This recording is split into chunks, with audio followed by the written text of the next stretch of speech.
Order, order. We start with questions. The Secretary of State for Scotland, Patricia Gibson.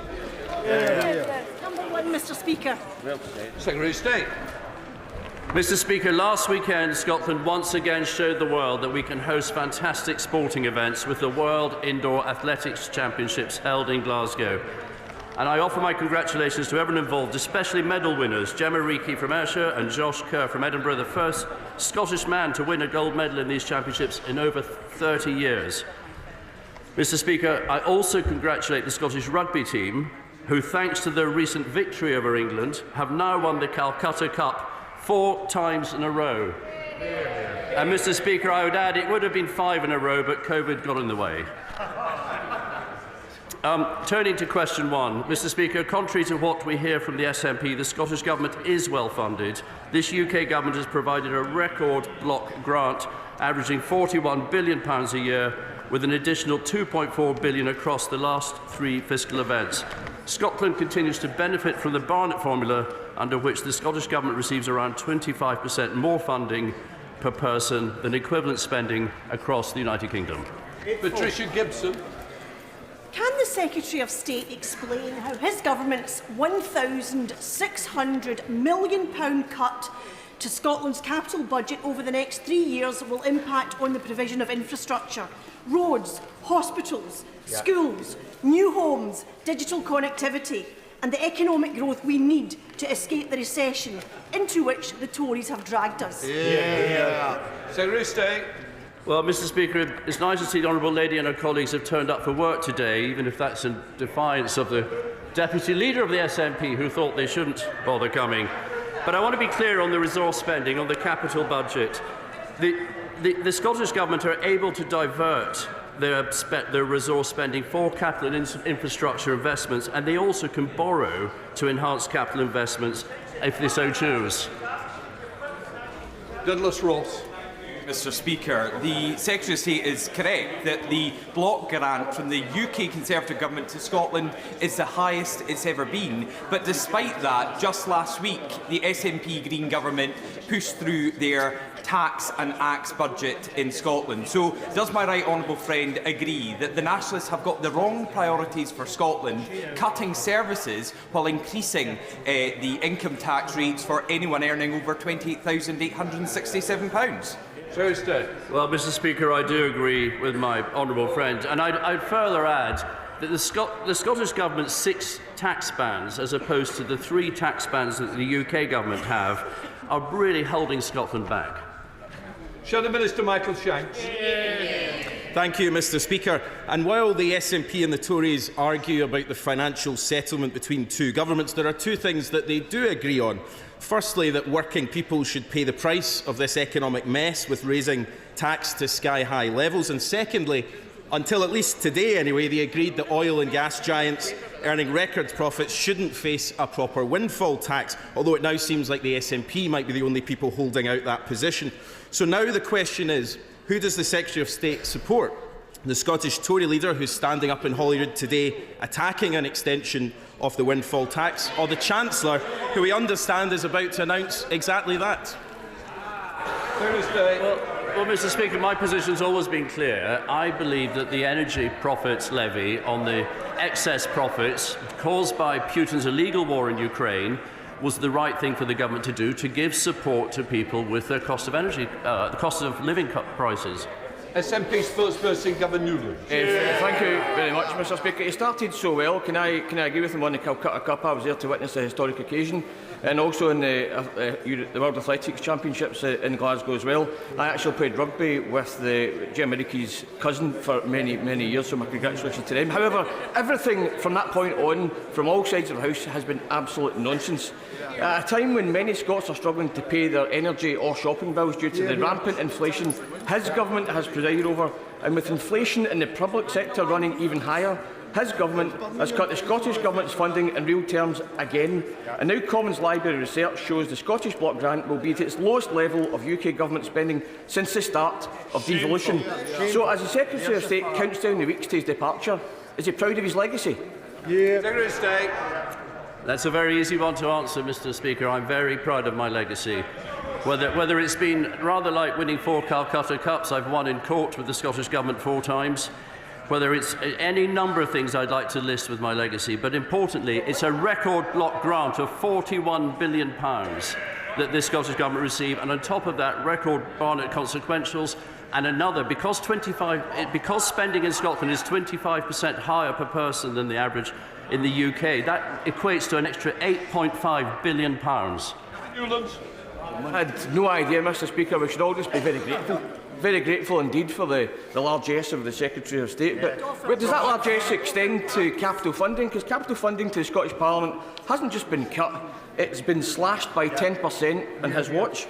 That's money that could have been used to invest in hospitals, schools and infrastructure, about to be frittered away by the Chancellor on a sickening pre-election bribe that will buy precisely no one. Will he finally accept that it's his government's bust austerity that is driving public services to the edge? And does he support tax cuts at a time when even Tory voters know that increased public investment is required? Secretary of State. Mr Speaker, this is nonsense. Austerity is not a thing under this government, not a thing at all. No, absolutely not. Departmental spending, and this is the point the SNP don't acknowledge. Departmental spending throughout this Parliament has grown by 3.2% on average. That's the simple truth. Christine Jardine. That's easy. Question number 2, please. That's easy. Mr Speaker, I've had frequent and recent discussions with the Foreign Secretary on the Scottish Government's international relations policy. Foreign affairs are reserved for the United Kingdom Government, and we have been clear to the Scottish Government that they must respect this. Thank you very much. First of all, can I associate myself with the Secretary of State's comments about the Scottish victory in the Calcutta Cup? But does he share my concern that these recent forays into international relations by the SNP are not only inappropriate because it is a reserved matter, but potentially damaging both to important relationships between Scotland's 2 governments and, critically, to UK foreign policy at a time when we have international tensions at a height we haven't seen since the Cold War? Mr Speaker, I do agree with the Honourable Lady. It's very important that the United Kingdom Government speaks with one voice, and the United Kingdom is seen to speak with one voice on foreign affairs. And I note, Mr Speaker, that Angus Robertson has produced another independence document this week, and it is on foreign affairs and defence. And a lot of nonsense in there too. They want to join the NATO nuclear alliance, but they want to get rid of the nuclear deterrent. They want to join the EU, but not the euro. They want to have a Scottish spy agency. Some are referring to it as the Sleekit Service, with agents heading across Europe in their motorhomes that are bulletproof. Mr Speaker, all nonsense, a complete waste of taxpayers' money. Gregory Campbell. Secretary of State. Mr Speaker, I'm pleased to say I have had discussions with the Secretary of State for Northern Ireland about maximising trade links now the Northern Ireland Executive has been restored. What's more, the United Kingdom Government has committed to establishing the East-West Council. This will identify opportunities for deepening connections between Northern Ireland and the rest of the United Kingdom, including the scope for extending the Northern Ireland Investment Zone, which may bring benefits, I hope, to Stranraer and Cairnryan. Campbell. Thank you, Mr Speaker. Will the Minister ensure that business bodies in Scotland are fully aware of, for example, the new Intertrade UK body, so that they can see that business can prosper between Northern Ireland and Scotland? And also, very importantly, will he ensure that people can see the improvement in business trade flows between Scotland and Northern Ireland in 6 months' time compared to 6 months ago? Secretary of State. Well, Mr Speaker, as set out in the command paper, the UK Government is working to establish Intertrade UK, and this will fulfil our pledge to grow the economy by ensuring that businesses large and small can make the most of the East-West trading opportunities. And implementing the Windsor framework and the command paper, the government's priorities, and we will, I say to the honourable gentleman, we will provide an update in very close time. And it's going to go. Mr Speaker. Thank you. With permission, Mr Speaker, I will answer questions 4, 5 and 9 together. We prioritise bringing inflation down, the key to reducing cost of living pressures. We delivered on the Prime Minister's promise by more than halving it. In addition, the UK Government supported households with a package worth £104 billion, or an average £3,700 per household across the United Kingdom, including in Scotland. Thank you, Mr Speaker. Well, families in my homeland are reeling from the cost of living crisis as both the Tory UK Government and the SNP Scottish Government have jointly loaded them with the highest tax burden in 70 years. Does the Minister agree it's time that both governments stopped going round in circles, left the dance and cleared the floor for Labour governments to sort out their sorry mess? Mr Speaker, well, I do not agree with the honourable gentleman's conclusions. Thanks to this government, 2.4 million workers in Scotland benefited from £340 back in their pockets thanks to the national insurance cut in January. But I would agree that I don't agree with the SNP government's approach to tax in Scotland, making Scotland the highest tax part of the United Kingdom. Rachel Hopkins. Thank you, Mr Speaker. Scottish rail fares are set to rise by 8.7% next month, and this eye-watering fare hike will hit Scots hard during a cost of living crisis and push Scotland's rail service into a spiral of decline. Does the Minister not agree that we need affordable fares to help people through the cost of living crisis and encourage more people to travel by train? Minister. Mr Speaker, I would certainly agree that we should do all we can to encourage people to travel by train. The Scottish Government's approach to ScotRail perhaps might discourage that, but I'm happy to meet the honourable member to discuss this. Stephen Morgan. Thank you, Mr Speaker. Recent findings from the Trussell Trust have revealed that 32% of people claiming universal credit in Scotland have fallen into debt because they couldn't pay essential bills. Does the Minister agree with me that the people of Scotland and the people of Britain shouldn't be made to pay for SNP and Tory failures? Minister. Mr Speaker, since we're in 2021-2022, there are 1.7 million fewer people in absolute poverty after housing costs than what there were in 2009-2010, including 400,000 fewer children. So I certainly believe this government is taking lots of action to address poverty, particularly in work poverty, but I would agree that making Scotland the highest tax part of the UK does not help with that. John Stevenson. Yeah, Mr Speaker, would the Minister agree that putting up taxes in the way that the SNP are doing at present will do nothing to help with the cost of living? But would he also further agree that if they continue in this trajectory of increasing taxes, more and more Scots will want to leave and come to places like Carlisle, where of course they will be very welcome? Mr Speaker, due to the SNP tax rises in Scotland, anyone earning over £28,867 will pay more income tax than those people living in England. Certainly from my own experience representing a Borders constituency, there is increasing evidence of people choosing to live south of the border rather than in the high tax Scottish jurisdiction, and with my discussions with STEM businesses, they increasingly find it difficult to recruit in Scotland because of the aggressive high tax policies of the SNP. Shadow Secretary of State Ian Murray. Thank you very much, Mr Speaker. Regardless of what the Chancellor announces today, we're in the highest taxing-raising Parliament in history, and this is a consequence of the Minister's government's failure over 14 years. Ordinary hard-working Scots did not cause this economic crisis. The government did, but they are being made to pay for it.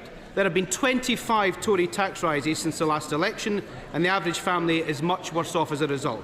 So does the Minister agree with the Institute for Fiscal Studies that even after today's budget, the overall tax burden on working people will still reach record levels?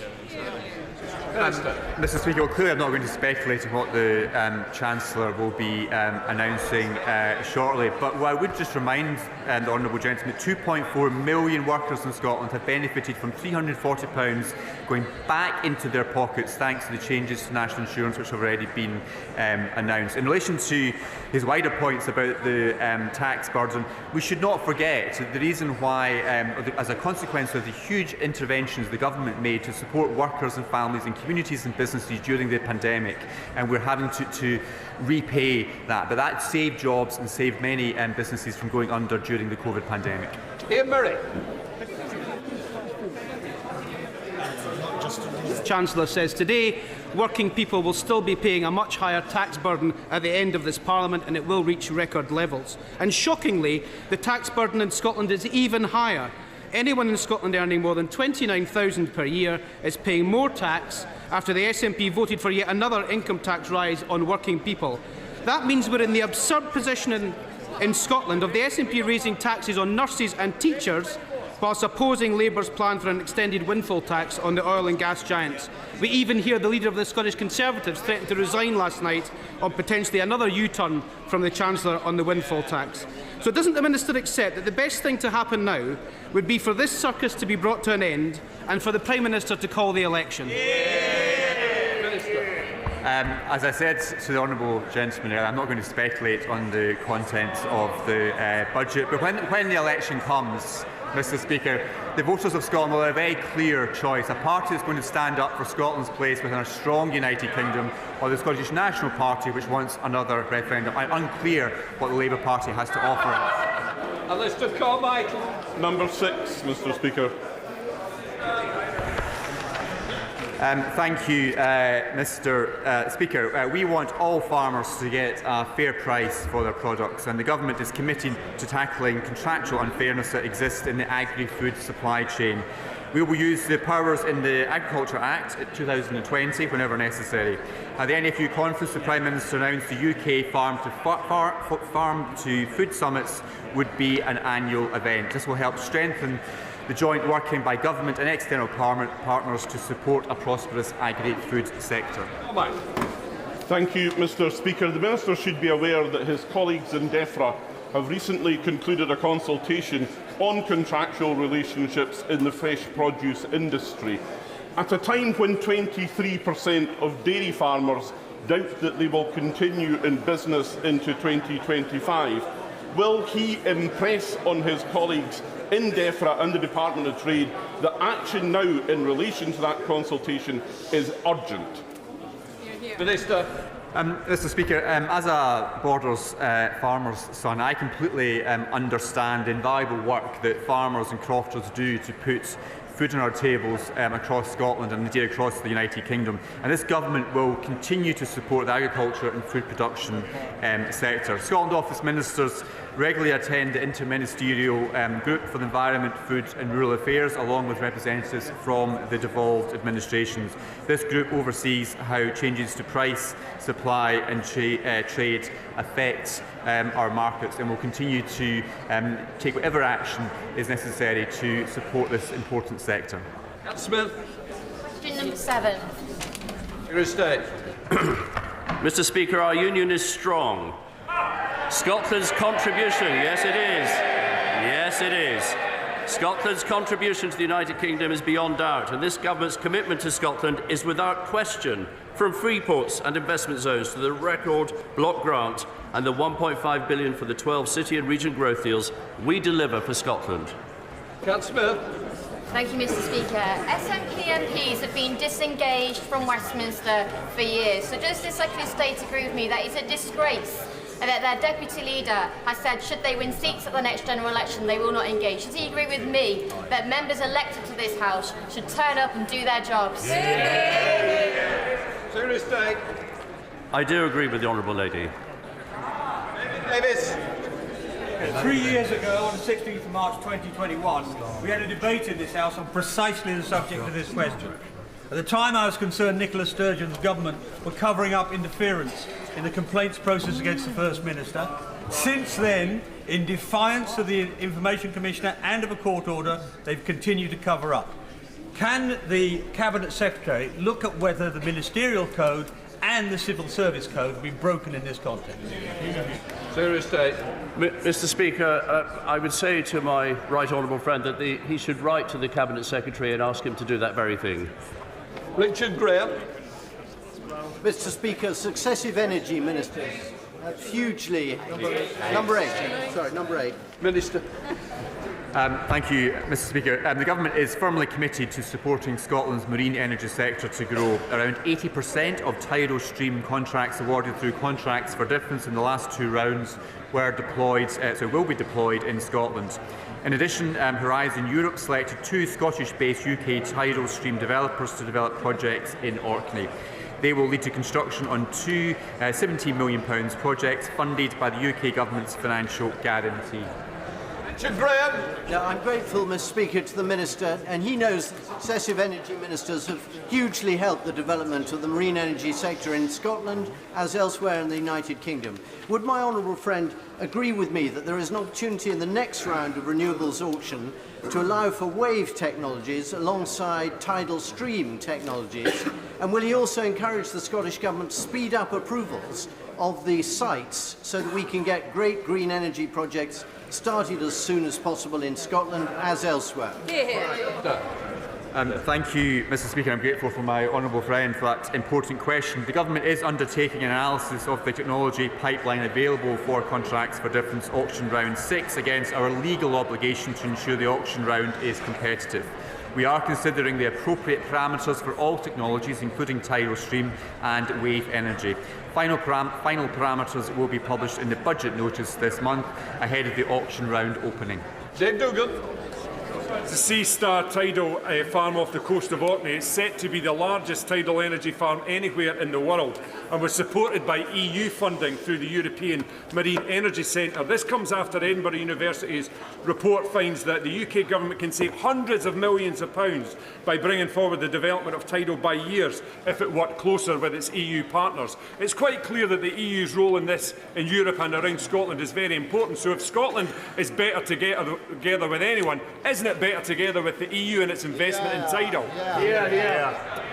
Mr. Speaker, what a load of nonsense from the honourable member. Scotland is much better served by being part of the United Kingdom and will continue to support all renewable energy sectors, including tidal.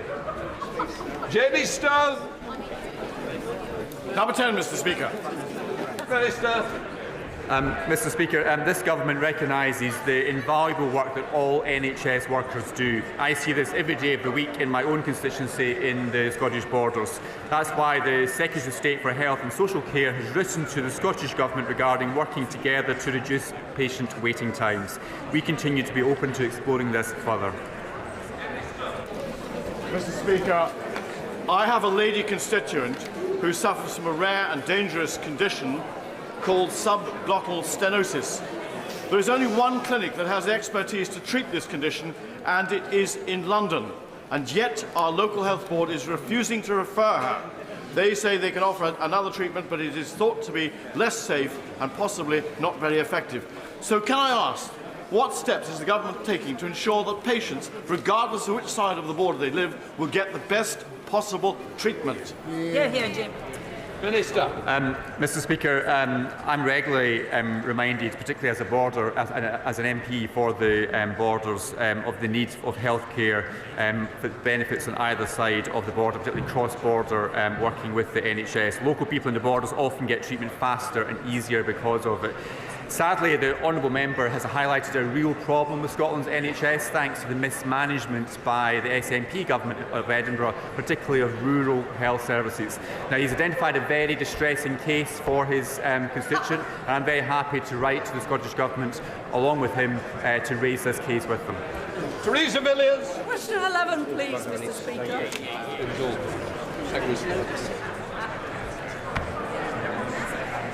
Mr. Speaker, Scotland Office Ministers have banged the drum tirelessly to promote the Scottish food and drink industry overseas, including on trade missions in Europe, India, the United States of America and Vietnam. In Vietnam, sales of Scotch whisky have already increased fourfold and are still growing, Mr. Speaker. And I was delighted to discuss what more can be done to improve trade links and market access with the Vietnamese government during my recent visit. Scotland's farming and fish sector produces some of the finest produce in the world, so will the Secretary of State do all he can to promote the sale of Scottish smoked salmon abroad as a premium product known the world over? Secretary of State.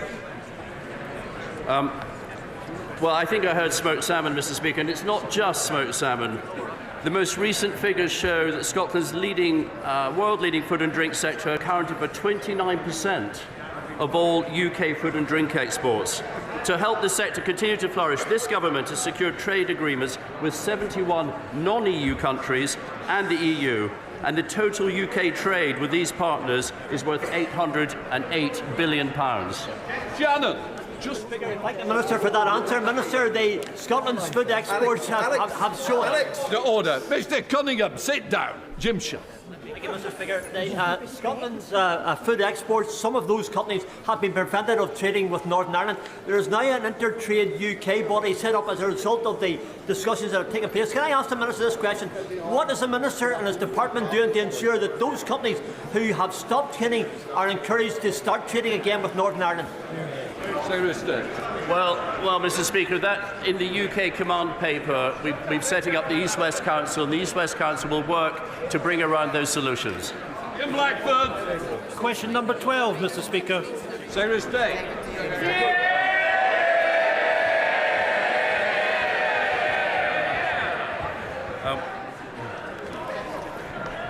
I'm popular today, Mr Speaker. The UK government is working tirelessly to maximise opportunities following our departure from the European Union. Scotland continues to punch above its weight, both in exports of goods and services and foreign direct investment, and I'm delighted to be able to say that trade is now well above pre-Brexit levels.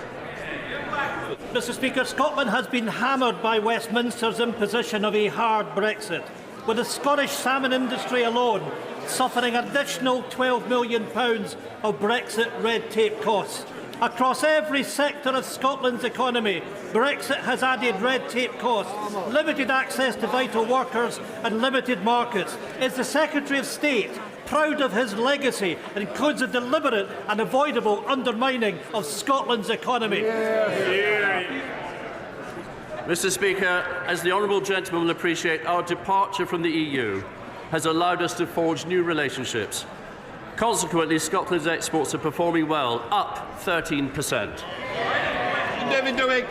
Very much, Mr Speaker. Will my friend join me in welcoming the completion of fisheries negotiations with Faroe, resulting in 2,200 tonnes of fishing quota, mostly for the Scottish fleet? And will he also agree that since the UK became an independent coastal state, the Scottish fleet and those who negotiate on their behalf, including the SNP, Scottish Government ministers and their officials, have a far stronger voice in these annual negotiations than if the SNP had their way and went back into the EU and the common fisheries policy? My honourable friend is a great champion for the fishing industry, and I completely agree with him. We now come to Prime Minister's questions, but we are joined today in the gallery by the Speaker of the Supreme Council of the Kyrgyz Republic. I now call Charlotte Littles. Number 1, please, Mr Speaker. Mr Speaker, this morning I had meetings with ministerial colleagues and others. In addition to my duties in this House, including listening to the Chancellor's budget statement, I shall have further such meetings later today. Charlotte Littles. Thank you, Mr Speaker. The UK used to be a world leader in psilocybin research, but despite the calls from the Home Affairs Select Committee, leading researchers, charities and veterans organisations and the Royal College of Psychiatrists, we've shamefully fallen behind on breakthrough treatment for conditions like PTSD and depression, causing misery to millions of people in our country. Can the Prime Minister explain why this policy remains the responsibility of a Home Office that can't give it the attention it deserves, and why it's okay that American, Canadian and Australian patients can access treatment British patients can't? Prime Minister. Mr Speaker, I completely sympathise and understand why people suffering from distressing conditions will want to seek the best possible treatment available, and I thank the Honourable Lady for raising the issue. We are committed to ensuring that the UK is a world-leading jurisdiction for pharmaceutical, clinical and other medical research, and we have in fact asked the Advisory Council on the Misuse of Drugs to review barriers to legitimate medical research involving controlled drugs such as psilocybin. Our response to the Council's recommendations, I'm pleased to tell the Honourable Lady, will be published as soon as possible. Dr. Curran. Thank you, Mr Speaker. My constituency has a long and proud history of farming, with generations of the same family helping to feed our nation. And not since World War II have we been so aware of how important food security is to our national security. So will the Prime Minister update the House on what his government is doing to support our fantastic farmers? Mr Speaker, as I set out at the NFU conference just a couple of weeks ago, we will always back British farmers to continue to to produce fantastic food. We're accelerating that plan with the largest package of grants ever, and indeed one of those new schemes opens just today, supporting farmers with up to £125,000 towards the purchase of new equipment and technology. Our schemes in England are all about more choice, Mr. Speaker, not less, and unlike Labour in Wales, we will never introduce top-down arbitrary targets that damage farm incomes, damage our food security and take farmers back to square one. We now come to the Leader of the Opposition, Keir Starmer. Thank you, Mr. Speaker. 3 years ago, Sarah Everard was walking home when she was abducted and murdered by a serving police officer who should have been trusted to keep her safe. As a father, I can't imagine the pain her parents, her family and her friends are going through in this difficult anniversary week. Lady Angelina's report exposes the appalling failure in police vetting and in misconduct processes. And I'm very troubled by its conclusion that there is, and I'm going to quote it, nothing to stop another Cousins operating in plain sight. How can that be the case 3 years on from this horrendous crime? Well, Mr. Speaker, can I firstly say that I'm sure all members of the House will have been thinking about Sarah Everard in recent weeks. It was, as the Honourable Gentleman said, an absolutely shocking case, and the abuse of power in particular was appalling. That's why we took action quickly, Mr. Speaker, to strengthen police vetting, strengthen the rules for rooting out officers who are not fit to serve, and conducted the largest ever screening of all serving officers and staff. We're now ensuring that any officer who has been charged for a crime will be suspended from duty automatically until their case is concluded, and we will thoroughly consider all of the report's recommendations and respond in full. The Prime Minister mentions vetting, and I just want to press on that because serious failures in police vetting were raised in independent reports as long ago as 2012, 2019, 2022 and 2023. And that's why Labour's been arguing for mandatory national vetting standards, which would stop anybody with a history of domestic abuse or sexual offending being allowed to join the police in the first place. Why are mandatory national vetting standards not already in place? Well, Mr. Speaker, it is vital for public confidence that those that are not fit to wear the badge are rooted out of the police and not able to join in the first place. That's why the College of Policing has updated its existing statutory code on vetting, and that happened quickly. And in addition, the Policing Inspectorate, Mr. Speaker, carried out a rapid inspection of all forces' progress against the previous findings. And in addition to that, an entire check against the National Police Database was carried out for all serving officers and staff. Mr. Speaker, I'm obviously very familiar with codes in criminal justice systems, but this is too serious for that. There's a world of difference between a code and binding mandatory standards, which don't have legal effect, and that should trouble members across the House. Cousins' history of sexual offending stretched back many years. On 4 occasions, despite allegations of indecent exposure, he wasn't sacked. We know indecent exposure is a gateway to more horrific crimes, as was tragically shown to be the case not only in Sarah Everard's case, but also Libby Squire. But it's not treated with the seriousness required. The Angelina report recommends reviewing all indecent exposure allegations against serving officers in order to identify, investigate and remove those officers from service. Now, given the obvious urgency of this recommendation, can the Prime Minister give a categorical assurance that it will be implemented immediately? Mr. Speaker, as the Home Secretary addressed this specifically when he made his statement, indecent exposure, just like any other kind of sexually motivated crime, is abhorrent. And we expect police chiefs to take it extremely seriously. We fully expect police chiefs to suspend an officer charged with any kind of sexually motivated crime. And it's worth pointing out, in addition to the new powers that the Home Secretary outlined about automatic suspension, Chief Constables already do have existing powers to suspend any officer in their force when allegations are made, and we fully expect them to use those powers. It's all fine, is it? It's all okay? Well, I do think the recommendation I referred to should be implemented urgently, and I ask the Prime Minister to look again at that, because every day that goes past when it isn't implemented carries risk for victims in these cases.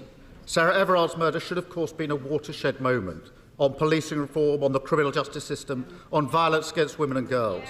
But the sad reality is that victims of rape who have the courage and bravery to come forward have just a 2.4% chance of their perpetrators being caught and charged within the year. How does the Prime Minister expect women to have confidence in the criminal justice system when almost all rapists don't see the inside of a courtroom?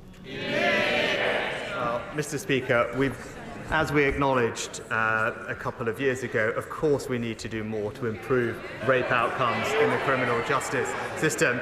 And the plan, the Rape Action Review Plan, is showing considerable progress, Mr. Speaker.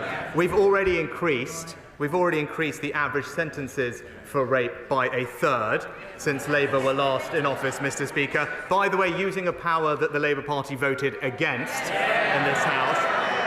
And thanks to our action plan, we've seen police referrals double, charges double, and last year there was a 50% increase in rape convictions, and now rapists will serve every single day of their sentence behind bars. And the honourable gentleman did raise his time at the Crown Prosecution Service, but he hasn't acknowledged that under his tenure, rape convictions actually dropped. Well, the Prime Minister knows that is going to be fact-checked. He also knows I support tough sentences. I really do think that the victims of violence against women and girls deserve better than this nonsense from the Prime Minister. It needs to be taken seriously. It's not games, Prime Minister. We all want more victims to come forward, but we have to be honest. Unless things change, the criminal justice system will continue to fail them. That's why we're committed to introducing specialist rape and sexual offences teams in every force to give victims specialist support and confidence that their experience will be investigated properly. When will the Prime Minister commit to doing the same?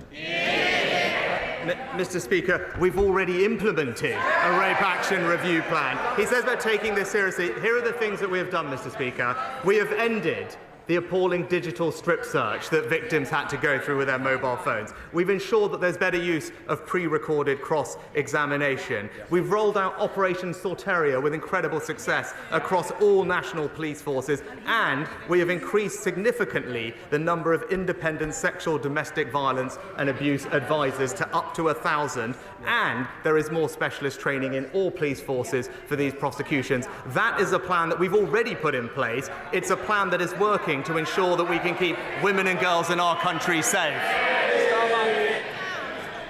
Mr. Speaker, the problem is the rosy picture the Prime Minister tries to paint of the current criminal justice system is completely at odds with the confidence many women currently have in it. And with the publication of the Angelina report, the country deserves to know that we're doing all we can to make our country safe for women. That starts with what should be the most basic task, creating a safe workplace here in Westminster. And at the moment, as everyone in this House knows, we are failing in that endeavour, and we all have a duty to change this. So when will he make time for the vote on banning from Parliament MPs who face allegations of sex offences? Prime Minister. Mr. Speaker, it is absolutely right that we ensure our communities are safe for women and girls. That's why we passed the landmark Domestic Abuse Act. That's why we set up a new 24/7 victim support line. It's why we've quadrupled funding for victim support, and why we are investing in practical things like CCTV and better street lighting in safer communities up and down the country. Now, of course, there is always more we can do, but this government has a strong track record in ensuring that women across this country will feel safe. Andrew Rosendahl. Mr. Speaker, sir, I want the Prime Minister to know that the people of Romford are struggling with ever-increasing energy prices, yet providers are making huge profits, running into hundreds of millions. So, does the Prime Minister agree with me that reductions in wholesale prices should be passed on to the consumers and standing charges brought down? And will the government hold utility companies to account for their actions?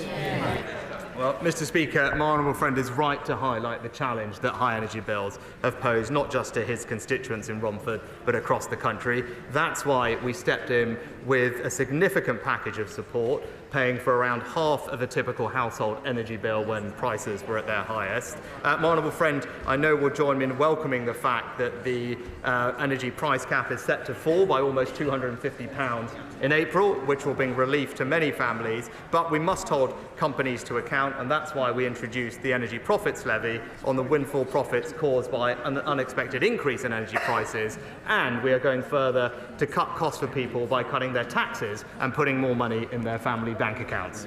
SNP Leader Stephen Flynn. Mr. Speaker, much to my surprise this morning, it's been widely reported that the Conservative Party in Scotland are absolutely furious that Westminster is about to tax Scotland's natural resources in order to pay for a tax cut in England.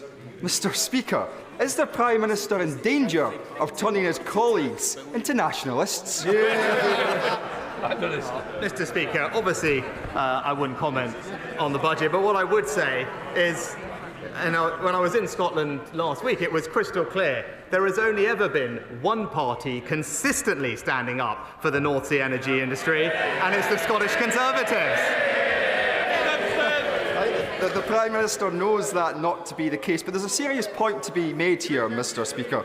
The Conservative Party want to use Scotland's natural resources to pay for tax cuts in England. The Labour Party want to use Scotland's natural resources to pay for nuclear power stations in England, and the cost of that up to 100,000 jobs. Scotland's wealth, Scotland's resources, Scotland's jobs, all a game to Westminster. But with the Tories on just 15% in the polls in Scotland now, will the Prime Minister do us all a favour and call a general election? Mr. Speaker, the honourable gentleman claims to be supportive of the North Sea energy industry. Why is it that he's opposed all the measures that we have taken to protect those jobs in Scotland over the past couple of years? He talks about tax in Scotland and England. I'll just gently point out to him that thanks to the actions of the Chancellor and this UK government, everyone in Scotland has received a significant tax cut from January this year. And in contrast to the Chancellor's last budget, the SNP's budget put taxes up for working Scots.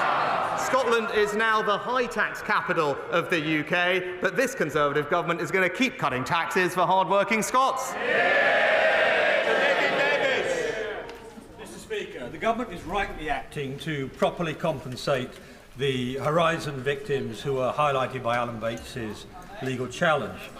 However, there are thousands more sub-postmasters across the country who are not actually prosecuted, but who faced financial penalties for bogus shortfalls, causing enormous financial and personal distress to them. Does the Prime Minister agree with me that we should now be doing everything possible to do right by all victims of gross miscarriage of justice, clear their names, and at last properly financially compensate them? My right honourable friend is absolutely right to highlight the appalling impact this miscarriage of justice has had on people's mental health. As he acknowledged, our focus is on delivering justice for the postmasters, and that's why we will introduce legislation to overturn convictions and pave the way for the swift payment of compensation, which he acknowledged. But I thank my right honourable friend for his long-standing campaign on this issue about mental health, and I can assure him that the Postal Minister is closely examining the issues he raises. He's considering next steps and will keep the right honourable gentleman closely informed. Sir Geoffrey Donalds. Thank you, Mr. Speaker. The Prime Minister will be aware that the government's proposals to deal with the legacy of our troubled past in Northern Ireland continue to be the subject of scrutiny, most recently in the High Court ruling in relation to compatibility with our human rights obligations. And yet, many families of victims in Northern Ireland are deeply disappointed with the lack of cooperation by the Irish government in relation to murders committed in their jurisdiction or from their jurisdiction. In relation to the Omagh bomb inquiry, for example, the Irish government has declined to conduct a public inquiry on this worst atrocity in our troubled past, despite the courts urging it to do so. Will the Prime Minister continue to press the Irish government on the need for them to make available facilities to enable the families of innocent victims, including in Omagh, to pursue justice for their loved ones? Can I thank my honourable friend for his question on this important topic, which I know will be of great interest not just to his constituents but many others across Northern Ireland. The government has set forward its plans to deal with the legacy of the past and will continue to engage with everyone in Northern Ireland, whatever their views, to set out the best way forward. But I can confirm to him that the Secretary of State for Northern Ireland has raised these specific issues directly with the Irish government and will continue to do so. And I also spoke to the Taoiseach myself about this very matter. We would hope to see further cooperation on Omagh and many other outstanding cases that involve Irish jurisdiction, because, like him, I want to give families as much information as possible. Hello, Plesty. Thank you, Mr. Speaker. Putin's put the Russian economy on a total war footing. He has increased military spending by 68% to 7.5% of GDP. He claimed this month that over 520,000 new jobs have been created in their arms industry, which now employs an estimated 3.5 million Russians. On my recent visits to Ukraine, I've met with government ministers and senior military figures who have expressed great frustration to me about the length of time it is taking to develop collaboration in building a defence manufacturing capability jointly with UK defence companies in Ukraine. So will my honourable friend meet with me to discuss how we can unblock the bureaucracy and, as our Ukrainian friends say, build the arsenal of the free world together? Well, I can reassure my honourable friend that we remain steadfast in our support for Ukraine, and we will not allow Putin to achieve his aim of eradicating Ukrainian freedom and democracy. Our cross-government task force is working diligently to support both the armed forces of Ukraine and lead UK and Ukrainian defence industrial cooperation. I'm pleased to say in December last year we conducted our first successful trade mission to Ukraine alongside the UK defence industry, but I can tell him that the government and UK industry will continue to work hand in glove with our Ukrainian allies, seizing the opportunities for collaboration and bolstering our joint defence industries. Stringer. Mr. Speaker, last week the IPPR published a paper, The State of the North. That paper predicted that wealth inequalities, already too large between the North and the South East, would increase to nearly £250,000 per head by the end of this decade. Does the Prime Minister accept that his levelling up agenda has failed, or did he never want it to succeed? Prime Minister. Mr. Speaker, on the contrary, inequality in our country has actually declined under this Conservative government. And when it comes to levelling up in the North, it's actually the North that has received some of the highest amounts of per capita levelling up funding of any region in the country. And I know when he last popped up to ask me a question about our investment in the North, I was wondering if he's managed to get an answer as to what exactly the Labour Party's position on HS2 is. Because I'd still like to know, because what we're doing is taking that money and reinvesting every penny of it across the North in forms of transportation that people use every day, delivering benefits quicker to communities not just in his constituency but across the entire North, and it's been warmly welcomed everywhere that I've been. Thank you, Mr. Speaker. Would my right honourable friend agree that the performance of the Labour Party in voting down our Rwanda bill in the House of Lords is a disgrace? It is only the Conservative government and the Conservatives who have a plan for dealing with illegal immigration and the people smuggling.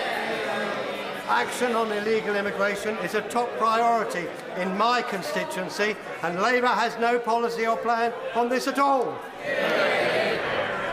Well, Mr. Speaker, my honourable friend makes an excellent point.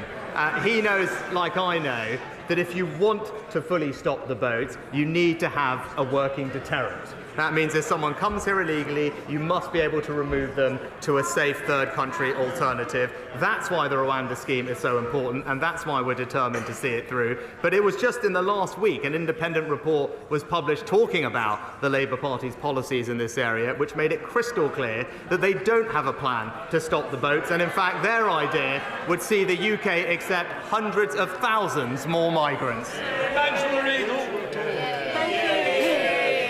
Thank you very much, Mr. Speaker. Which part of his economic legacy is the Prime Minister most proud of? Is it presiding over the highest tax burden since the Second World War? Or is it delivering the slowest real wage growth since the Napoleonic War? Mr. Speaker, saving 10 million jobs in the pandemic with the furlough scheme.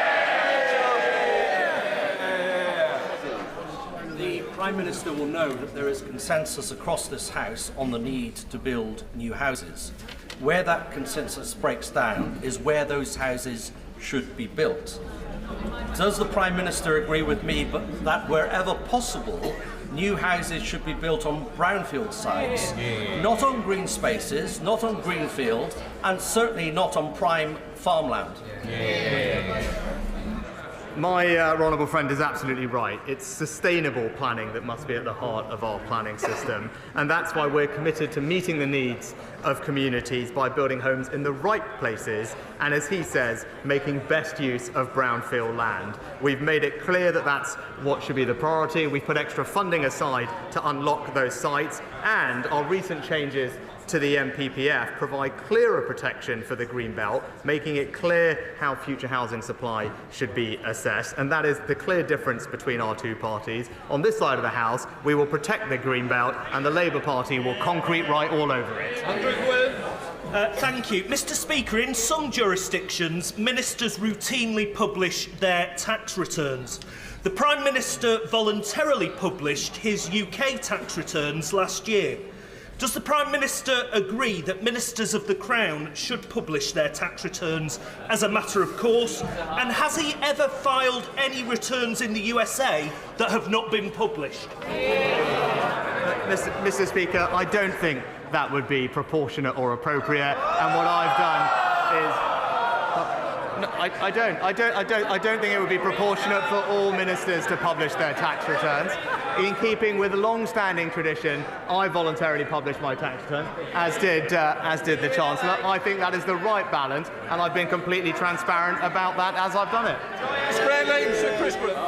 Thank you, Mr. Speaker. Last year, a number of us were on the first transatlantic flight powered by sustainable aviation fuel. This week, IAG made its first major purchase of that fuel. But that fuel is coming from the United States. And it's really important that we have a SAF industry in this country. So will the Prime Minister tell the Treasury and the Department of Transport to accelerate the work they're doing, to put in place the right framework and the right support mechanisms to ensure we have a SAF industry for our aviation sector for the future? Can I first of all thank my honourable friend for his championing of this cause, which I think is absolutely right, and reassure him that we are committed to ensuring that the SAF mandate is in place in 2025. That will require about 10% of jet fuel to be made from sustainable feedstock by 2030. And to get there, we've provided, I'm pleased to tell him, £135 million to 13 different UK sustainable aviation fuel projects to kickstart our domestic industry. And, which he also knows is important, we've committed to introducing a revenue certainty mechanism to support SAF production in the UK as soon as practically possible. Sam Dixon. Thank you. Chester's 2,000-year-old Roman walls are an important historic monument of world renown. Will the PM join me in Chester to walk the walls and explore how the government can support the upkeep of these important structures, which, unlike the Conservative Party, are stable, solid, and in no danger of imminent collapse? Well, Mr. Speaker, I join the honourable lady I join the lady in paying tribute to the history of her local community, and I'm pleased that the City of Chester is benefiting from so much investment from the Conservative government so that it can maintain its local infrastructure. French. Thank you, Mr. Speaker. 5 weeks ago, Conservative MPs from across South East London and Kent wrote to Transport for London and the Labour Mayor of London, calling on them to do the right thing following the botched implementation of a temporary 40-mile-an-hour speed limit on the A20 near Sidcup, which has seen thousands of drivers unfairly issued fines and points on their licence. Yes. This has left many drivers, including carers, emergency service workers and teachers, at risk of losing their licences and jobs. This is despite travelling less than 50-mile-an-hour zones. Does the Prime Minister agree with me that TfL, the Met Police and Sadiq Khan must come clean about the number of fines and cancel these issued points? Can I thank my honourable friend for this question, and I do understand the concerns that local drivers have over this ongoing TfL issue. Whilst we're doing everything we can to back motorists across the country, it is disappointing that the Labour Mayor and indeed Labour-run Wales are hammering drivers at every opportunity, whether that's temporary speed limits or blanket 20-mile-an-hour zones or the ULEZ expansion. But I will make sure that my honourable friend has a meeting with a responsible minister to discuss his concerns. Mr. Speaker, to strengthen current spiking legislation, forensic evidence is essential. The NHS does not have uniform policy for the screening of suspected victims of spiking at A&E. We can pass all the laws we want in this place, but to achieve justice, this forensic evidence is vital. Will the Prime Minister commit to ensuring that hospital emergency departments have a statutory obligation to take forensic samples from these victims?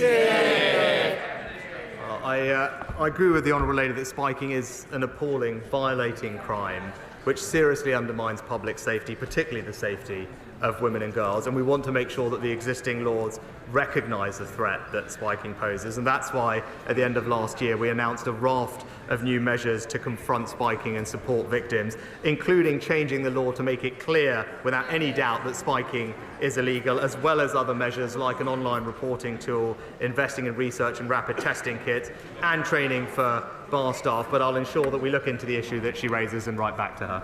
Final question, Ben Bradley. This winter, flood and storm damage has caused significant damage to the infrastructure in and around my Mansfield constituency. That's our roads, it's our drains, it's flood infrastructure, and this is among the highest concern that residents raise with me on a regular basis. I'm really grateful that from next year in particular, there's very significant infrastructure funding coming our way. But what can my right honourable friend do to help fix this for my constituents now? Well, Mr. Speaker, I'm pleased that in 2020 we announced that we would double our flood investment to a record £5.2 billion, and in Nottinghamshire since 2010 we've invested over £50 million to protect 15,000 properties, and I know currently there is a programme in Mansfield which is looking at surface water and drainage improvements, but I will make sure that I talk to the Chancellor that we have a strong economy to keep investing in local infrastructure in his area, and that's exactly what we're about to hear from my right honourable friend in just a second. Completes Prime Minister's questions. There you go. Gracefully, Mom turns up. Order! Order! Before I call the Chancellor of the Exchequer, I remind honourable members that copies of the budget resolutions will be available to them from the Vote Office in Members' Lobby and online at the end of the Chancellor's statement.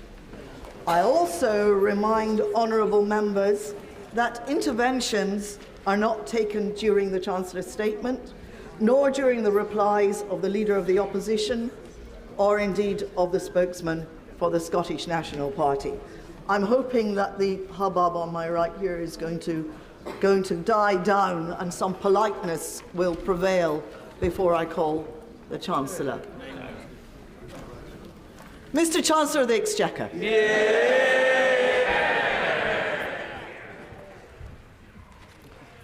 Madam Deputy Speaker, as we mourn the tragic loss of life in Israel and Gaza, the Prime Minister reminded us last week of the need to fight extremism and heal divisions. So I start today by remembering the Muslims who died in 2 world wars, in the service of freedom and democracy. We need a memorial to honour them, so following representations from the Right Honourable Member for Bromsgrove and others, I've decided to allocate £1 million towards the cost of building one. Whatever your faith or colour or class, this country will never forget the sacrifices made for our future. Yeah. Madam Deputy Speaker, in recent times the UK and the UK economy has dealt with a financial crisis, a pandemic and an energy shock caused by war in Europe. Yet despite the most challenging economic headwinds in modern history, under Conservative governments since 2010, growth has been higher than every large European economy. Unemployment has halved, absolute poverty has gone down, and there are 800 more people in jobs for every single day that we've been in office.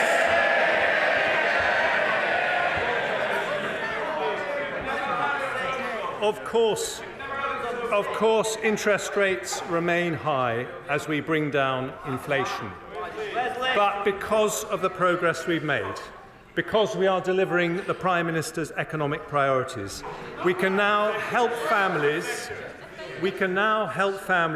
not just with temporary cost of living support, but with permanent cuts in taxation. Yeah. We do this to give much needed help in challenging times, but also because Conservatives know lower taxes mean higher growth. And higher growth means more opportunity, more prosperity, and more funding for our precious public services. But if we want that growth... Order. The Chancellor has hardly said anything.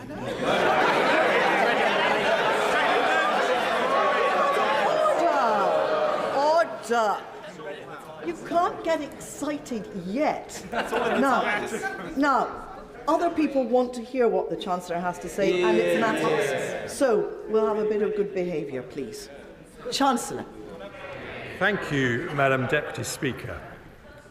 If we want that growth to lead to higher wages and higher living standards for every family in every corner of the country, it cannot come from unlimited migration. It can only come by building a high-wage, high-skill economy, not just higher GDP, but higher GDP per head. And that is the difference with the party opposite. Their plans destroy jobs, reduce opportunities, and risk family finances with spending that pushes up taxes. Instead of going back to square one, the policies I announced today mean more investment, more jobs, better public services, and lower taxes in a budget for long-term growth.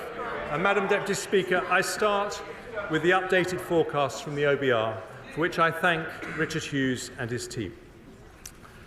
First, inflation. When the Prime Minister and I came to office, it was 11%. The latest figures show... I know the party opposite struck... No, this is not amusing anymore. We need to hear what the Chancellor has to say. I can tell who's making the noise, and you simply won't get a chance to speak later. So that's the end of it. Chancellor. Thank you, Madam Deputy Speaker. When the Prime Minister and I came to office, inflation was 11%, but the latest figures show it is now 4%, more than meeting our pledge to halve it last year. And today's forecasts from the OBR show it falling below the 2% target in just a few months' time, nearly a whole year earlier than forecast in the autumn statement. That didn't happen by accident. Whatever the pressures and whatever the politics, a Conservative government working with the Bank of England will always put sound money first. But we also understand that tackling inflation, while necessary, is painful. It means higher interest rates and a period of lower growth. So we've given the average household £3,400 in cost of living support over the last 2 years. Doing so makes economic as well as moral sense. The OBR predicted real household disposable income per person would fall by 2% in the last year. Instead, after this support, it is on track to rise by 0.8%. And today I take further steps to help families with cost of living pressures, starting with measures to help the poorest families. We've already abolished higher charges for electricity paid by those on prepayment meters, increased the local housing allowance, and raised benefits by double expected inflation. Today I focus on those falling into debt.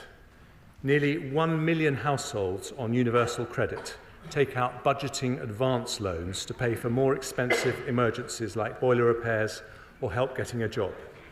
To help make such loans more affordable, I've today decided to increase the repayment period for new loans from 12 months to 24 months.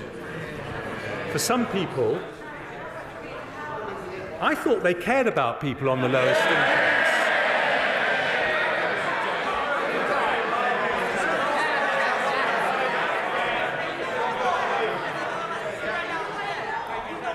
But trust the Labour Party not to want to hear about debt. For some people, the best way to resolve debt is through a debt relief order. But getting one costs £90, which can deter the very people who need them the most. So having listened carefully to representations from citizens' advice, I today relieve pressure on around 40,000 families every year by abolishing the £90 charge completely. Next, the Household Support Fund. It was set up on a temporary basis and due to conclude at the end of this month.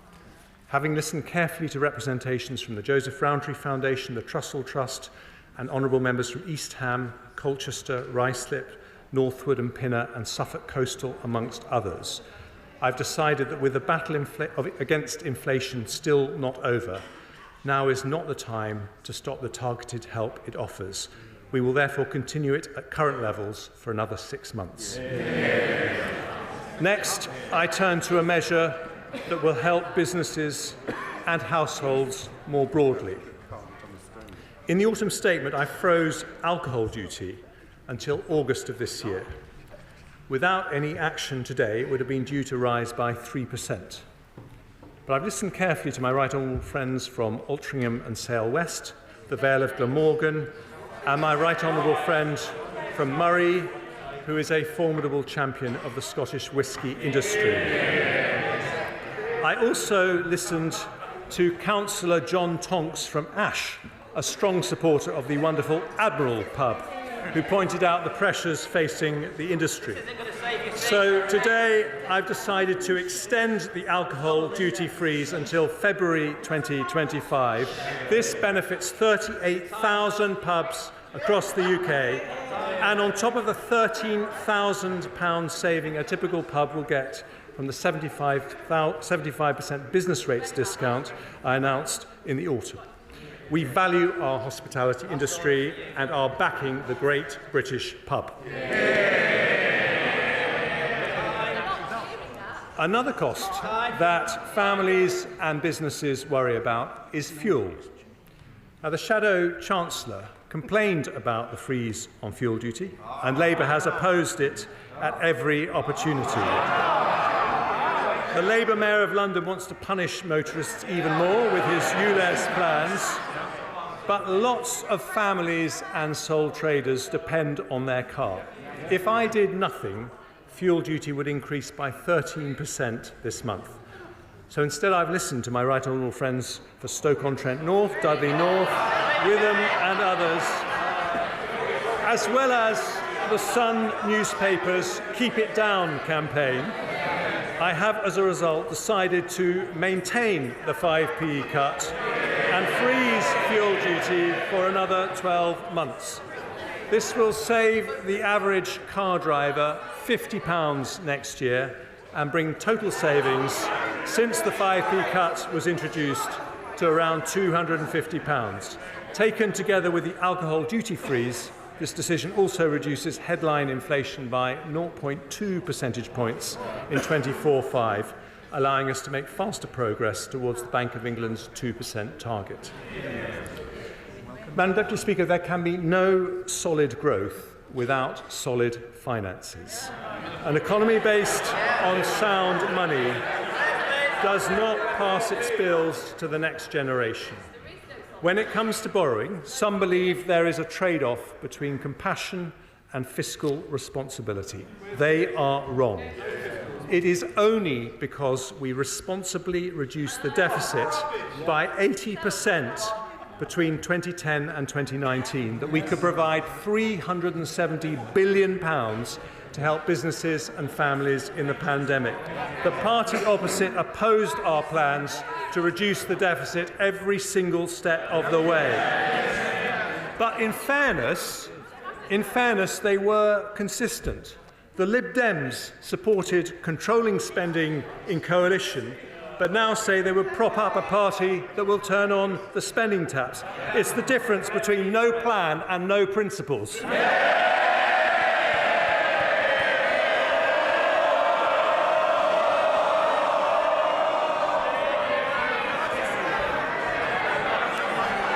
And I'm delighted the right honourable gentleman from the Lib Dems was here to hear it for once.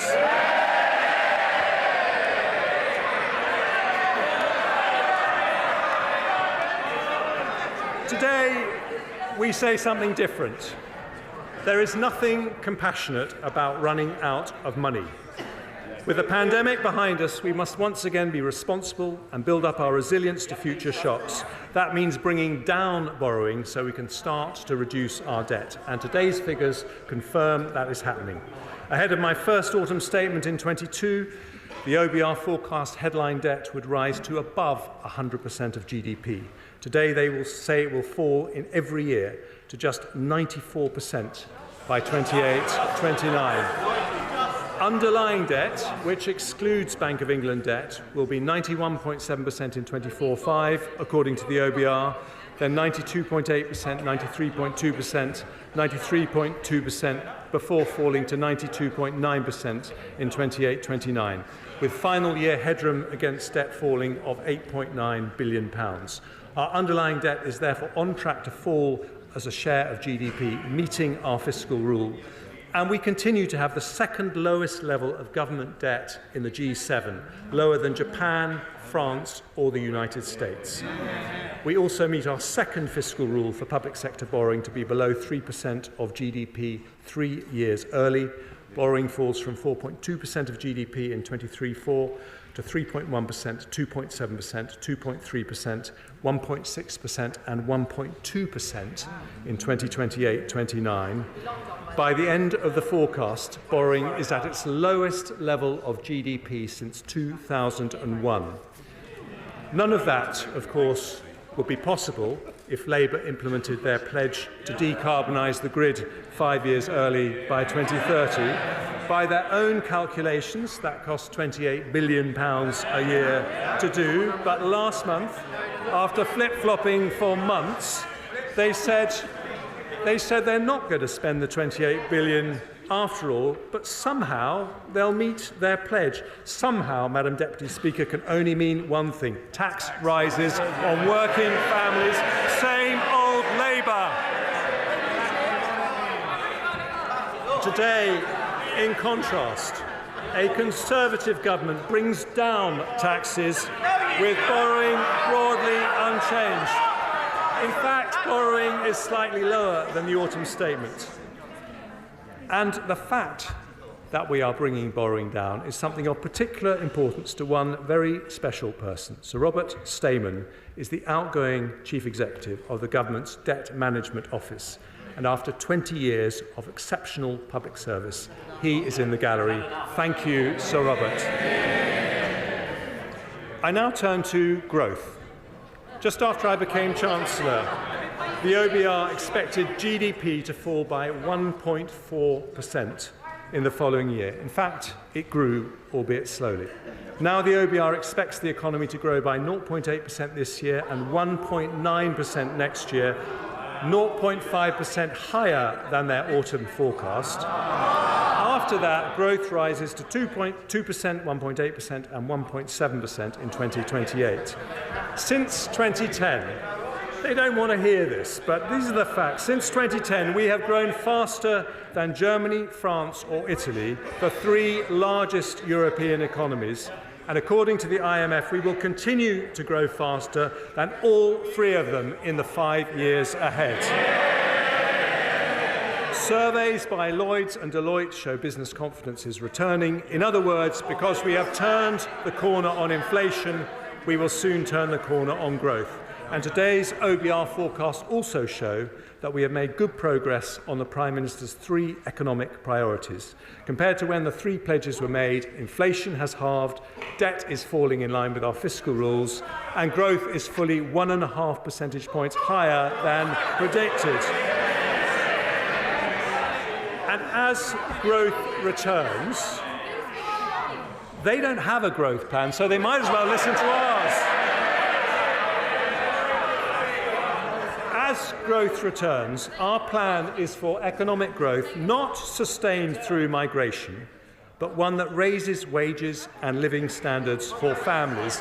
Not just higher GDP, but higher GDP per head, and that means sticking to our plan with a budget for long-term growth, more investment, more jobs, better public services and lower taxes. And I start with investment. Economists say that stimulating investment is the most effective way to raise productivity and therefore wages and living standards. Since 2010, we've been doing just that. Business, well, you might want to listen to what I'm about to say because business investment has risen from an average of 9.3% of GDP under Labour to 9.9% under the Conservatives. And this year it will be 10.6% of GDP. That is £30 billion more business investment than if it had continued at Labour levels. And it's still going up. In the short period since the autumn statement, Nissan have announced they'll build 2 new electric car models in the UK. Microsoft and Google have announced data centres worth over £3 billion. Thanks to my right honourable friend, the Business Secretary, the Global Investment Summit unlocked £30 billion of investment. In fact, since 2010, greenfield foreign direct investment has been higher than anywhere else in Europe. And for the last 3 years, we have been the third highest in the world after the United States and China. And we're not stopping there. In the autumn statement, I announced we would introduce permanent full expensing, a £10 billion tax cut for businesses that gives the UK the most attractive investment tax regime of any large European or G7 country. It was welcomed by over 200 business leaders, with the CBI saying it was a game changer and the single most transformational thing we could do to fire up the British economy. And today I take further steps to boost investment. Having listened to calls from the CBI, Make UK and the BCC, we'll shortly publish draft legislation for full expensing to apply to leased assets, a change I intend to bring in as soon as it's affordable. We'll also help small businesses, something close to my own heart, as well as the business rate support and work on prompt payments I announced in the autumn. I'll provide £200 million of funding to extend the recovery loan scheme as it transitions to the growth guarantee scheme, helping 11,000 SMEs access the finance they need. And following representations from the Federation of Small Business, as well as honourable members for Loughborough, Southend West and Rother Valley, I will reduce the administrative and financial impact of VAT by increasing the VAT registration threshold from £85,000 to £90,000 from April the 1st, the first increase in 7 years. That will bring tens of thousands of businesses out of paying VAT altogether and encourage many more to invest and grow. I now move to measures to address historic underinvestment in our nations and regions. Since we started levelling up in 2019, 2/3 of all new salaried jobs have been created outside London and the South East. We've announced 13 investment zones and 12 free ports, which continue to attract investment, including recently, thanks to the efforts of Mayor Ben Houchen from the Numa Group, who are investing £15 million into the Tees Valley Investment Zone. Today, working with the Levelling Up Secretary, I devolve further power to local leaders who are best placed to promote growth in their areas. I can announce the North East Trailblazer devolution deal, providing a package of support for the region potentially worth over £100 million. I'll devolve powers to Buckinghamshire, Warwickshire, and to the most beautiful county in England, Surrey. I see the Leader of the Opposition smiling because, like me, he is a Surrey boy. I know he's been taking advice from Lord Mandelson, who yesterday rather uncharitably said he needed to shed a few pounds. Ordinary families will shed more than a few pounds if that lot get in.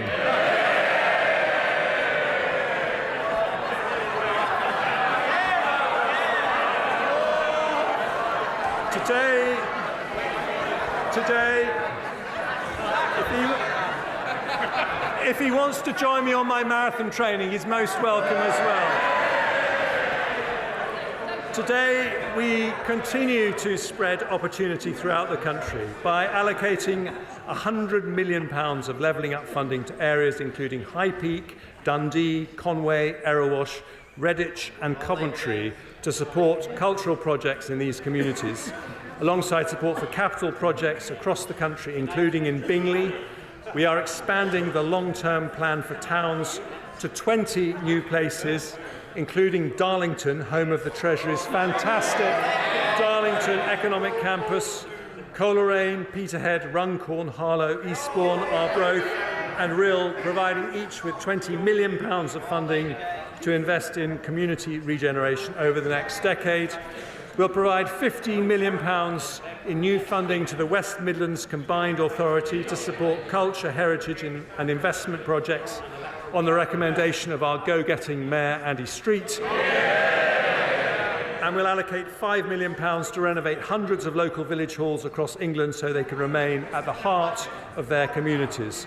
And because this is a Conservative and Unionist government, we'll also set aside funding to support the Saxavord Spaceport in Shetland, an agri-food launchpad in mid-Wales, and funding to support Northern Ireland's businesses to expand global trade and investment opportunities.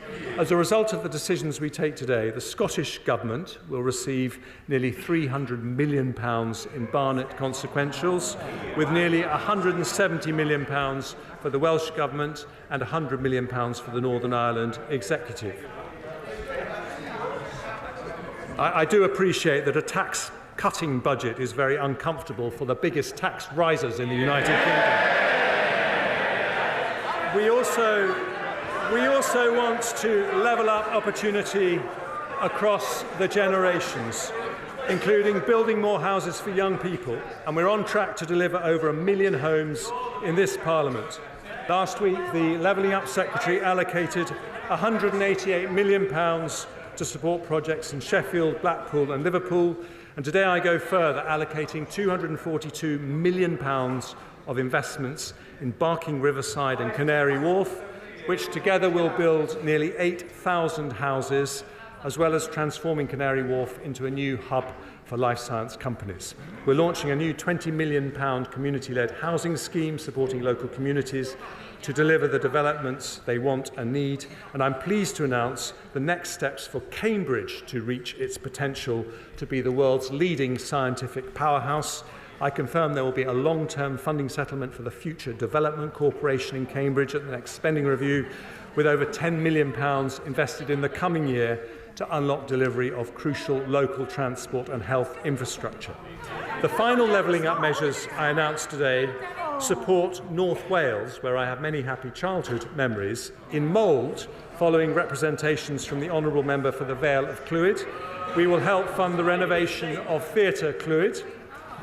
And I can announce this week the Government has reached agreement on a £160 million deal with Hitachi to purchase the Wilfer site in Ynys Môn and the Oldbury site in South Gloucestershire, Innismon has a vital role in delivering our nuclear ambitions, and no one should take more credit for today's announcement than my tireless, tenacious and turbocharged honourable friend Innismon. More investment by large businesses, more support for small businesses, promoting investment in our nations and regions, all part of a budget for long-term growth that sticks to our plan to deliver more jobs, better public services and lower taxes.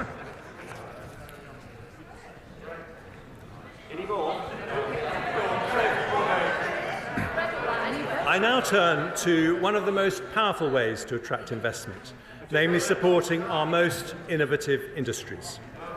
Outside the US, we have the most respected universities, the biggest financial services sector, and the largest tech ecosystem in Europe.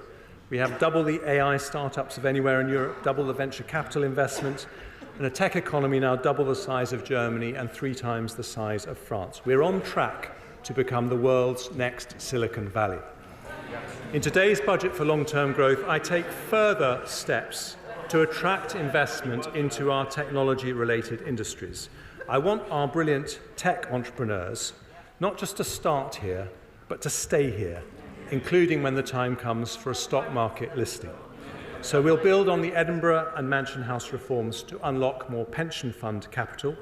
We'll give new powers to the Pensions Regulator and Financial Conduct Authority to ensure better value from defined contribution schemes by judging performance on overall returns, not cost. We'll make sure there are vehicles to make it easier for pension funds to invest in UK growth opportunities. So I'm today publishing the names of the winners of the LIFTS competition. But I remain concerned that other markets, such as Australia, generate better returns for pension savers with more effective investment strategies and more investment in high-quality domestic growth stocks. So I will introduce new requirements for DC and local government pension funds to disclose publicly their level of international and UK equity investment, and I'll then consider what further action should be taken if we're not on a positive trajectory towards international best practice. I also want to create opportunities for a new generation of retail investors to engage with public markets. So we'll proceed with the retail sale for part of the government's remaining NatWest shares this summer, at the earliest opportunity, subject to supportive market conditions and value for money. We'll continue to explore how savers could be allowed to take their pension pots with them when they change job. We'll make it easier for people to save for the long term with a new British savings bond delivered through National Savings and Investment, offering savers a guaranteed rate fixed for 3 years. And today, following calls from over 200 representatives of the city and our high-growth sectors, I will reform the ISA system to encourage more people to invest in UK assets. After a consultation on its implementation, I will introduce a brand new British ISA, which will allow an additional £5,000 annual investment for investments in UK equity with all the tax advantages of other ISAs. And this will be on top of the existing ISA allowances, ensure British savers can benefit from the growth of the most promising UK businesses, as well as supporting those businesses with the capital to expand. And I turn now to our other growth industries, starting with clean energy. We want nuclear to provide up to a quarter of our electricity by 2050. And as part of that, I want the UK to lead the global race in developing cutting-edge nuclear technologies. I can therefore announce that Great British Nuclear will begin the next phase of the small modular reactor selection process, with companies now having until June to submit their initial tender responses. Our brilliant Energy Security and Net Zero Secretary will also allocate up to £120 million more to the Green Industries Growth Accelerator to build supply chains for new technology ranging from offshore wind to carbon capture and storage. By January of next year, as promised in the autumn statement, we'll have a new faster connections process to the grid up and running. In advanced manufacturing, we've announced a further £270 million of investment into innovative new automotive and aerospace R&D projects, building the UK's capabilities in zero-emission vehicle and clean aviation technologies. And I now turn to our creative industries. We have become Europe's largest film and TV production centre, with Idris Elba, Keira Knightley and Orlando Bloom all filming their latest productions here. Studio space in the UK has doubled in the last 3 years, and at the current rate of expansion, next year we will be second only to Hollywood globally. In the autumn statement, I committed to providing more tax relief for visual effects in film and high-end TV. I can today confirm that we will increase the rate of tax credit by 5% and remove the 80% cap for visual effects costs in the audiovisual expenditure credit. Having worked closely with the Culture Secretary and listened carefully to representations from companies like Pinewood, Warner Brothers and Sky Studios, we'll provide eligible film studios in England with a 40% relief on their gross business rates until 2034. And having heard representations from the British Film Industry Pact and indeed the Prime Minister, we will introduce a new tax credit for UK independent films with a budget of less than £15 million. For our creative industries more broadly, we will provide £26 million of funding to our preeminent theatre, the National Theatre, to upgrade its stages. And today I particularly want to recognise the contribution of our creative industries and the tourism that comes from orchestras, museums, galleries and theatres. In the pandemic, we introduced higher 45% and 50% levels of tax relief, which were due to end in March 25. They have been a lifeline for performing arts across the country. Today, in recognition of their vital importance to our national life, I can announce I am making those tax reliefs permanent at 45% for touring and orchestral productions and 40% for non-touring productions. Lord Lloyd Webber says this will be a once-in-a-generation transformational change that will ensure Britain remains the global capital of creativity. I suspect the new theatre reliefs may be of particular interest to the Shadow Chancellor, who seems to fancy her thespian skills when it comes to acting like a Tory. The trouble is, we all know how her show ends. Higher taxes, like every Labour government in history.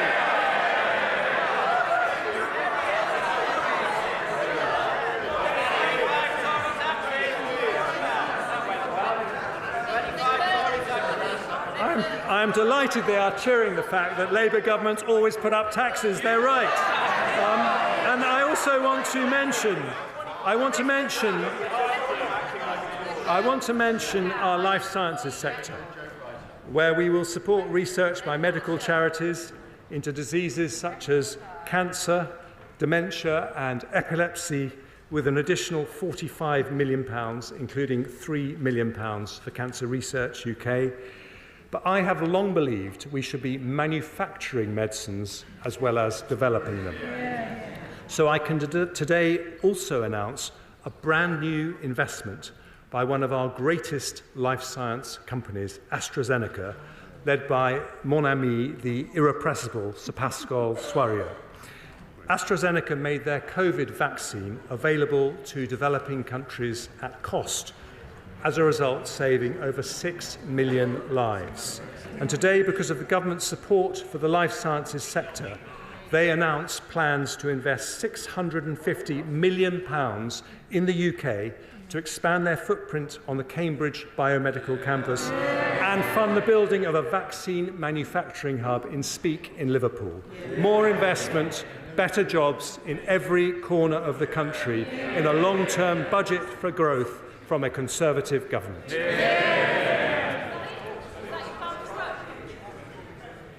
One of the biggest barriers to investment is businesses not being able to hire the staff they need. The economy today has around 900,000 vacancies. It would be easy to fill them with higher migration, but with over 10 million adults of working age who are not in work, that would be economically and morally wrong. Those who can work should. And this is an issue that I have tackled in every budget and autumn statement I've delivered. A year ago, I abolished the pensions lifetime allowance, which pushed doctors and others to take early retirement. Ask any doctor what they think about Labour's plans to bring it back, and they will say, don't go back to square one. In the autumn, with the help of our superb Work and Pensions Secretary, we announced the Back to Work plan, which will support 1 million adults with medical conditions and reduce the number of people assessed as not needing to work by 2/3. A year ago, I also announced the biggest ever expansion of childcare, extending the 30-hour free childcare offer. Just listen. Extending the 30-hour free childcare offer to all children of working parents from 9 months. We've not had a childcare plan from Labour, so you might want to listen to ours. Our plan will mean an extra 60,000 parents enter the workforce in the next 4 years, a tremendous achievement for the Education Secretary, who I think is doing an effing good job. And today, following representations from many people, including the CBI, I announced measures to support the childcare sector make the new investments it now needs to. So I am guaranteeing the rates that will be paid to childcare providers to deliver our landmark offer for children over 9 months old for the next 2 years. That is more people in work, more jobs, sticking to our plan in a long-term budget for growth. And I now turn to public services.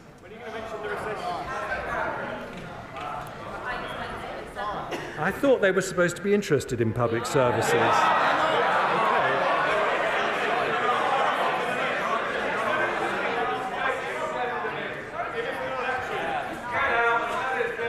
I can wait.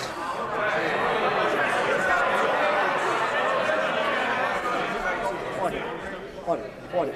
A little bit of murmuring is normal. I shouldn't be able to hear what you're saying over there. That is clearly out of order. Now, let's have some courtesy. Chancellor. Thank you, Madam Deputy Speaker. Good public services need a strong economy to pay for them. But a strong economy also needs good public services. In 2010, schools in the UK were behind Germany, France and Sweden in the OECD's PISA education rankings for reading and maths. Now, after Conservative reforms, we are ahead of them. Burglaries and violent crime have halved in the last 14 years after we invested in 20,000 more police officers. Our armed forces remain the most professional and best funded in Europe. With defence spending already more than 2% of GDP, we're providing more military support to Ukraine than nearly any other country, and our spending will rise to 2.5% as soon as economic conditions allow. The NHS is still recovering from the pandemic, but has 42,000 more doctors and 71,000 more nurses than it did under Labour. That is 250 more doctors and 400 more nurses for every single month that we've been in office. Now, resources matter, of course, which is why, despite all the economic shocks we have faced, overall spending on public services has gone up since 2010, in the case of the NHS by more than 1/3 in real terms. But although spending has continued to rise every year, public sector productivity still remains below pre-pandemic levels by nearly 6%. This demonstrates that the way to improve public services is not always more money or more people. We also need to run them more efficiently. We need a more productive state, not a bigger state. In autumn 2022, I set day-to-day spending to increase by 1% a year in real terms over the next Parliament. Some say that's not enough and we should raise spending by more. Others say it's too much and we should cut it to improve efficiency. Neither are right. It's not fair to ask taxpayers to pay for more when public service productivity has fallen. Nor would it be wise to reduce that funding given the pressures public services face. So I'm keeping the planned growth in day-to-day spending at 1% in real terms, but we are going to spend it better. So today, they don't have a plan for public services like everything else, so why not listen to ours? Today I am announcing a landmark public sector productivity plan that restarts public service reform and changes the Treasury's traditional approach to public spending. And I start with our biggest and most important public service, the NHS. One of my greatest privileges was to be Health Secretary. Thanks to the NHS, I have 3 gorgeous children, the oldest of whom has been patiently listening in the gallery. The NHS is rightly the biggest reason most of us are proud to be British, but the systems that support its staff are often antiquated. Doctors, nurses and ward staff spend hours every day filling out forms when they could be... Mr. Streeting, when patients don't show up... I don't like to interrupt the Chancellor. You're too close to me to be shouting that loudly. If you want to shout that loudly, you should concentrate away up there. I apologise for interrupting the Chancellor.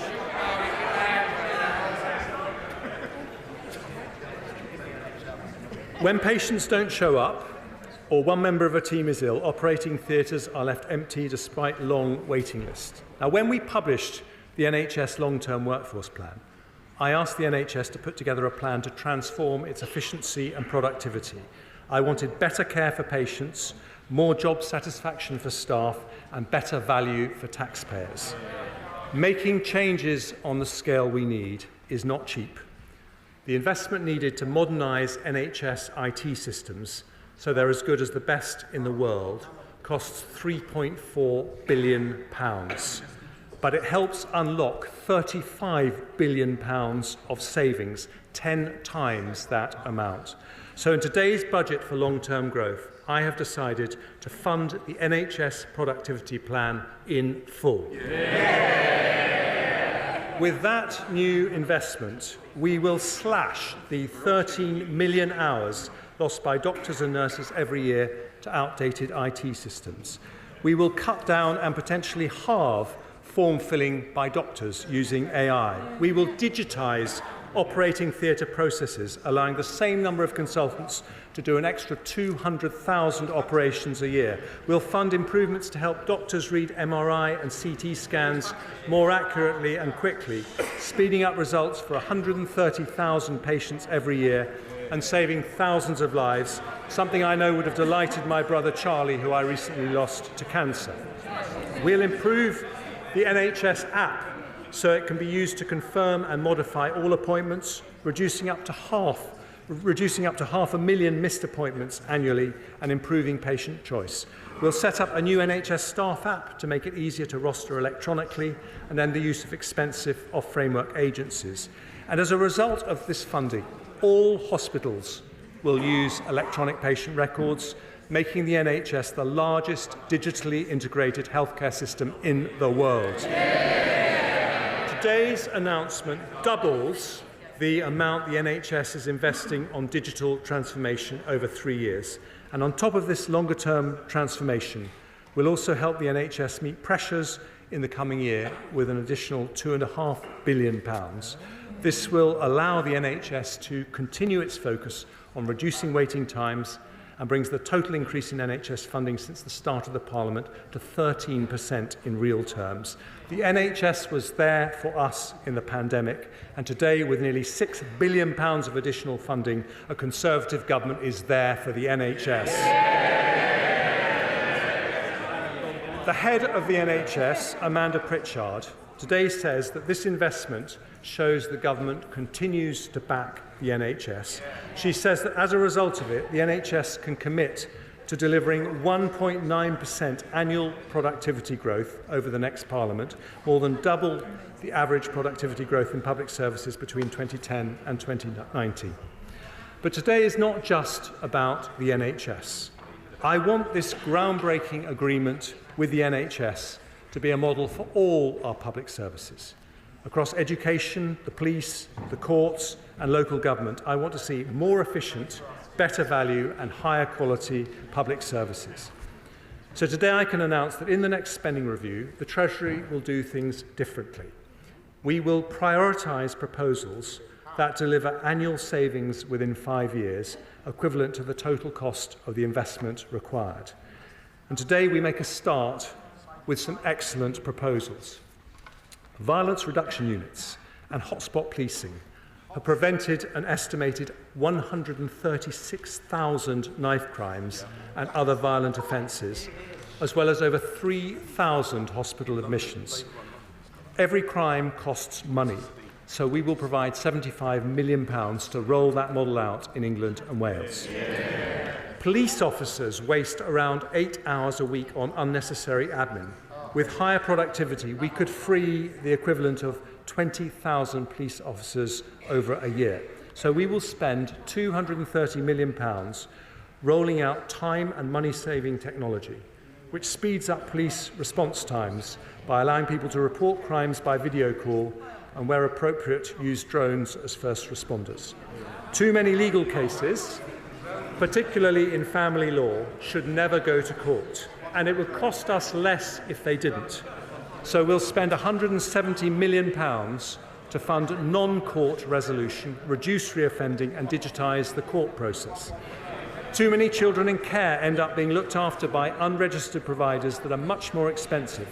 So we'll invest £165 million over the next 4 years to reduce that cost by increasing the capacity of the Children's Homes estate. Special education need provision can be excellent when outsourced to independent sector schools, but also expensive. So we'll invest £105 million over the next 4 years to build 50 new special free schools to create additional high-quality places and increase choice for parents. And we'll also put in place a plan to realise the tens of billions of savings recommended in an excellent speech by the head of the National Audit Office.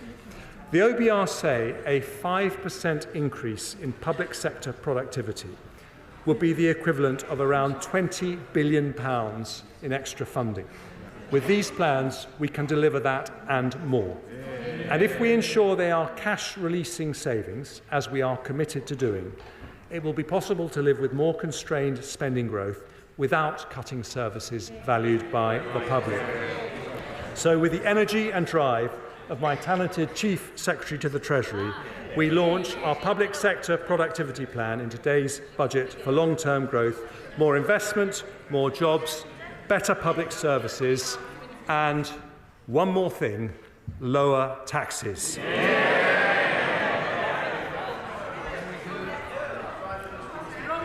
Keeping taxes down matters to Conservatives in a way it never can for Labour.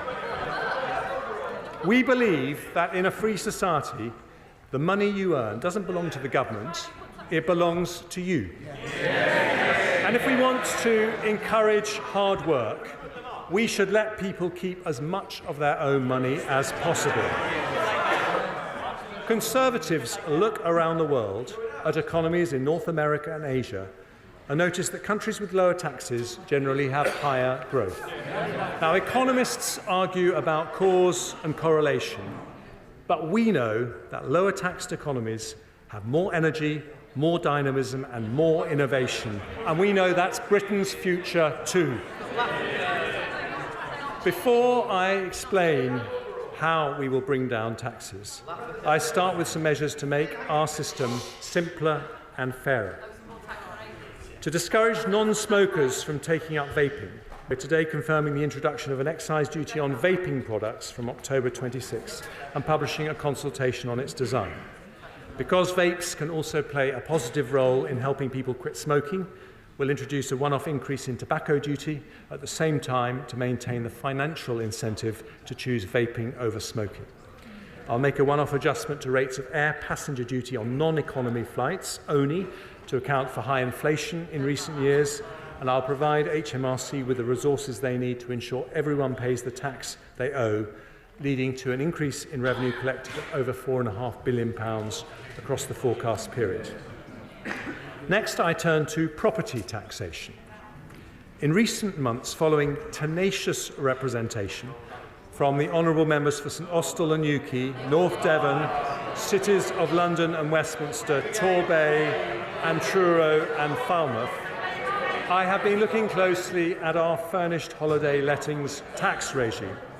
I am concerned that this tax regime is creating a distortion, meaning there are not enough properties available for long-term rental by local people.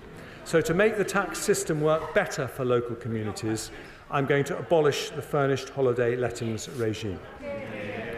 I've also been looking at stamp duty relief for people who purchase more than one dwelling in a single transaction, known as multiple dwellings relief. I see the Deputy Leader of the Labour Party paying close attention, given her multiple dwellings.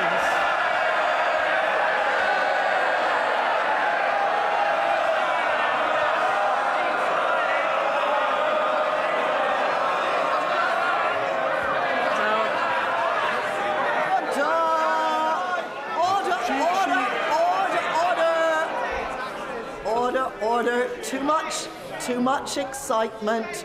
We haven't actually heard, because we can't hear what the Chancellor is trying to say.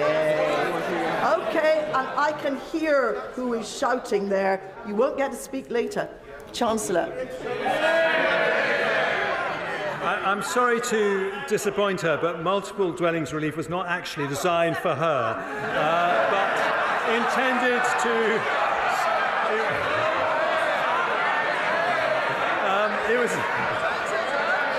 It was intended to support investment in the private rented sector, but an external evaluation found no strong evidence that it had done so and that it was being regularly abused, so I'm going to abolish it.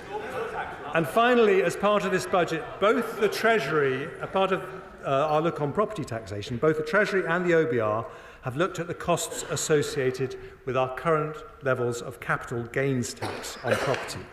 They have concluded that if we reduced the higher 28% rate that exists for residential property, we would in fact increase revenues because there would be more transactions. For the first time in history, both the Treasury and the OBR have discovered their inner Laffer curve.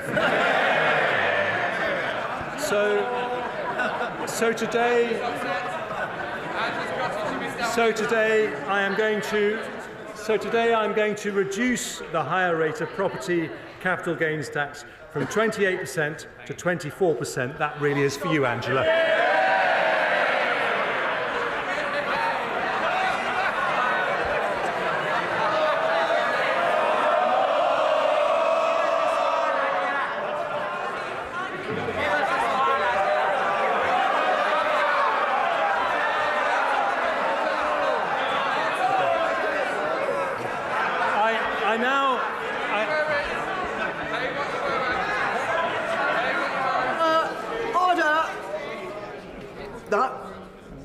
Enough from over there, definitely not having it from here. Chancellor. I now turn to oil and gas.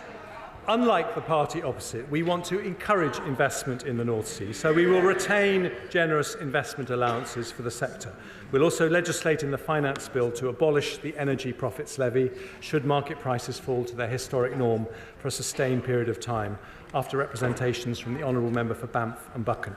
But because the increase in energy prices caused by the Ukraine war is expected to last longer, so too will the sector's windfall profits. So I will extend the sunset on the energy profits levy for an additional year to 2029, raising £1.5 billion. Next, I turn to the taxes paid by those who are resident in the UK but not domiciled here for tax purposes.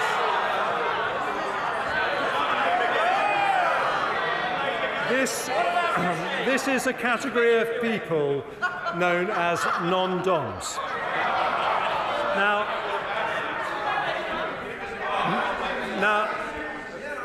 Now, Nigel Lawson wanted to end the non-dom regime in his great tax reforming budget of 1988, which is where I suspect the Labour Party got the idea from.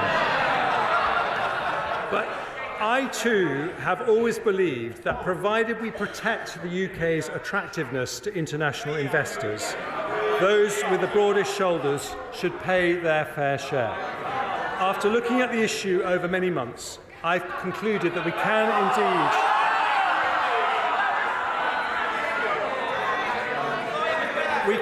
indeed introduce a system which is both fairer and remains competitive with other countries.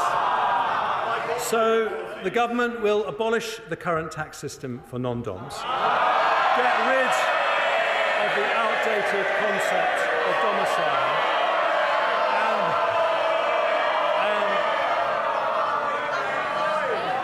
I aim to please all sides of the House in all my budgets. And we will replace... Order. This is impossible. Right? Can you just... Order! Could you please shout more quietly? Chancellor. Thank you, Madam Deputy Speaker. We will replace the non-dom regime with a modern, simpler and fairer residency-based system. From April 25, new arrivals to the UK will not be required to pay any tax on foreign income and gains for their first 4 years of UK residency, a more generous regime than at present and one of the most attractive offers in Europe. But after 4 years, those who continue to live in the UK will pay the same tax as other UK residents. Recognising the contribution of many of these individuals to our economy, we will put in place transitional arrangements for those benefiting from the current regime. That will include a 2-year period in which individuals will be encouraged to bring wealth earned overseas to the UK, where it can be spent and invested here, a measure that will attract onshore an additional £15 billion of foreign income and generate more than £1 billion of extra tax. Overall, abolishing non-dom status will raise £2.7 billion a year by the end of the forecast period. That is money the party opposite planned to use for spending increases, but today a Conservative government makes a different choice. We use that revenue to help cut taxes on working families.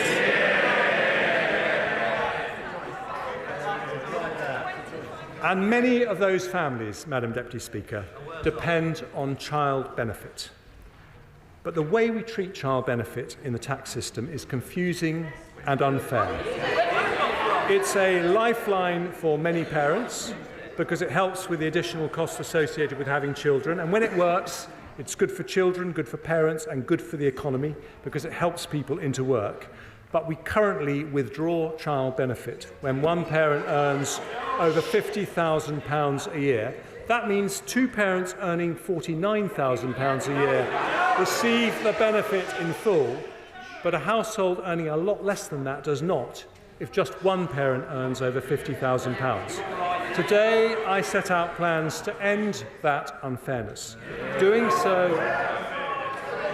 so requires significant reform to the tax system, including allowing HMRC to collect household-level information. We'll therefore consult on moving the high-income child benefit charge to a household-based system to be introduced by April 2026.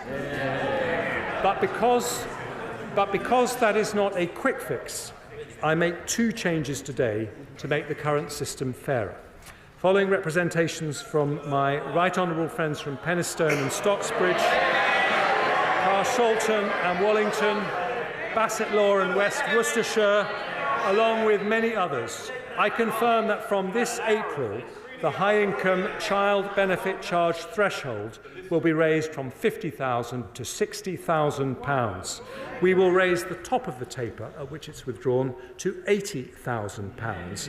That means no one earning under £60,000 will pay the charge, taking 170,000 families out of paying it altogether.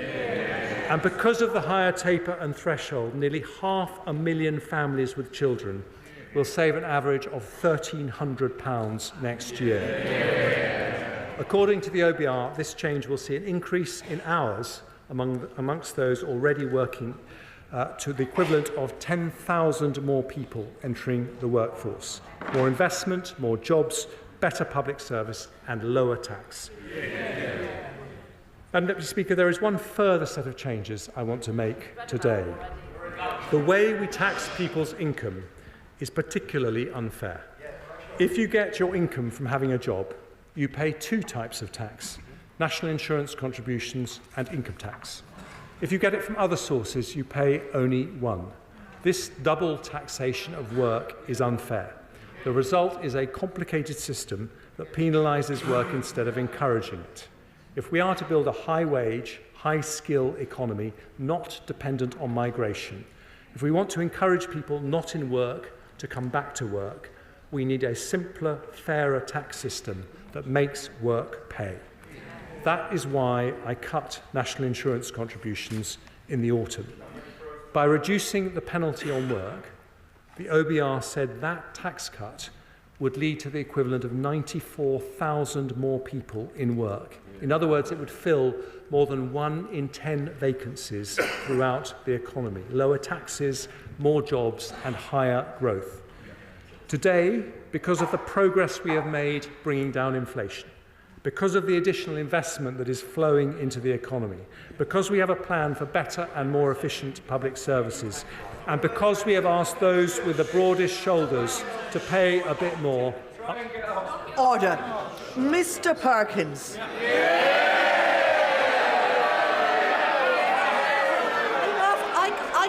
I can manage, thank you very much.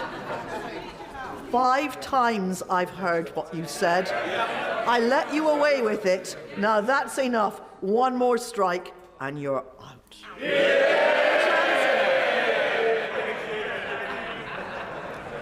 Madam Deputy Speaker, I do know how hard it is for them to listen to arguments for lower taxes. But that is the difference. Because we have asked those with the broadest shoulders to pay a bit more, today I go further. From April the 6th, employee national insurance will be cut by another 2p from 10% to 8%. And self-employed national insurance will be cut from 8% to 6%. It means an additional £450 a year for the average employee, or £350 for someone self-employed. When combined with the autumn reductions, it means 27 million employees will get an average tax cut of £900 a year. 2 million self-employed will get a tax cut averaging £650. Changes that make our system simpler and fairer, and changes that grow our economy by rewarding work. The OBR say, when combined with the autumn reduction, our national insurance cuts will mean the equivalent of 200,000 more people in work, filling 1 in 5 vacancies, adding 0.4% to GDP and 0.4% to GDP per head. This is the second fiscal event where we've reduced employee and self-employed national insurance. We've cut it by 1/3 in 6 months, without increasing borrowing and without cutting spending on public services. That means the average earner in the UK now has the lowest effective personal tax rate since 1975. Their effective taxes are now lower than in America, France, Germany or any G7 country, because Conservatives believe that making work pay is of the most fundamental importance. Because we believe that the double taxation of work is unfair, our long-term ambition is to end this unfairness when it is responsible, when it can be achieved without increasing borrowing, when it can be delivered without compromising high-quality public services. We will continue to cut national insurance as we have done today, so we truly make work pay. Madam Deputy Speaker, We stick to our plan with a budget for long-term growth. It delivers more investment, more jobs, better public services and lower taxes. But dynamism in an economy doesn't come from ministers in Whitehall. It comes from the grit and determination of people who take risks, work hard and innovate. Not government policies, but people power. It is to unleash people power that we today put this country back on the path to lower taxes. A plan to grow the economy versus no plan. A plan for better public services versus no plan. A plan to make work pay versus no plan. Growth up, jobs up, taxes down. I commend this statement to the House.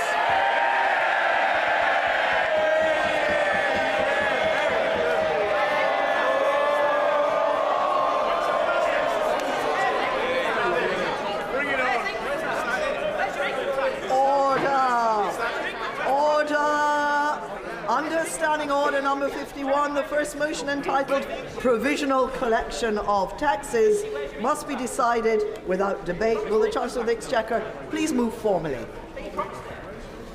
The question is that pursuant to Section 5 of the Provisional Collection of Taxes Act 1968, provisional statutory effect shall be given to the following motions: stamp duty, land tax, first-time buyers relief, new leases acquired on bare trust, motion number 8. Stamp duty, land tax, registered providers of social housing, motion number 9. Stamp duty, land tax, purchases by public bodies, motion number 10. Value added tax, late payment interest and repayment interest, motion number 22. As matters that opinion say aye. Aye. Of the contrary, no.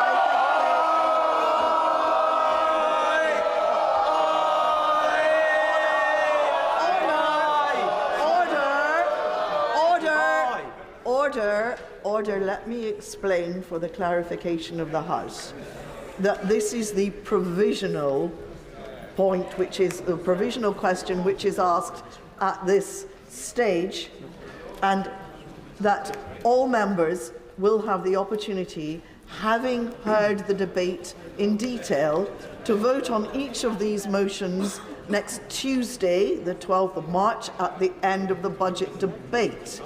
I would hesitate to have a division at this point when the House and the world is awaiting the response from the Leader of the Opposition. So I'm going to put this motion again, and if it is very clear to me that the ayes have more votes than the noes, I will take it on the voices. The question is, no, I don't need a point of order, thank you. We're in the middle of a division. Thank you.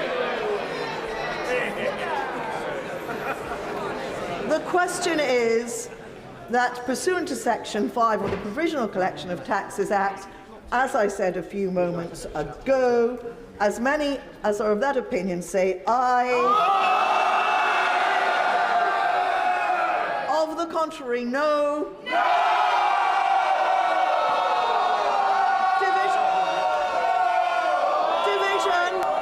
Division. Clear the lobby.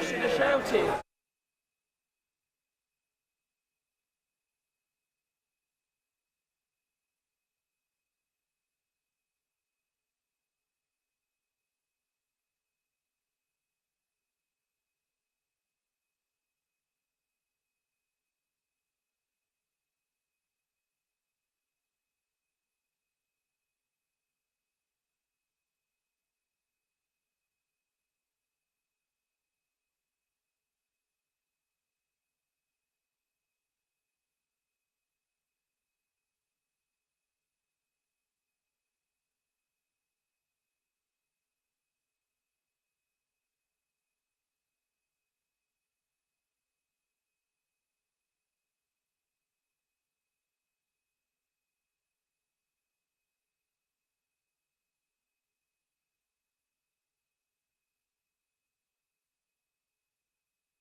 The question is that, pursuant to Section 5 of the Provisional Collection of Taxes Act 1968, provisional statutory effect shall be given to the following motions.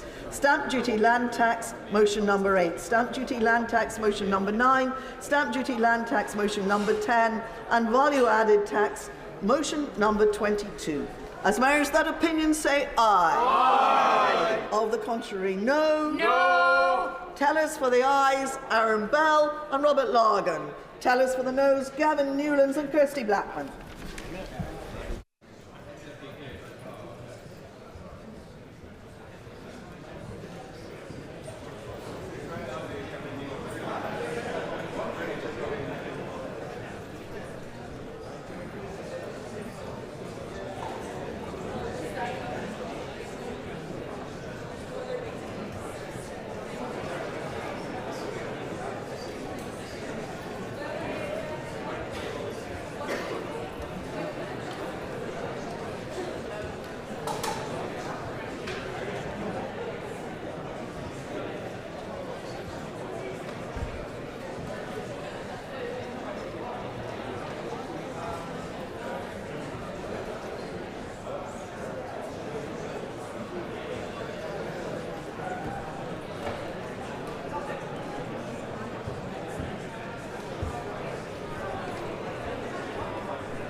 The ayes to the right, 288.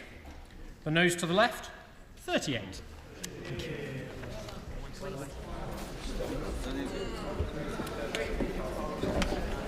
The ayes to the right, 288.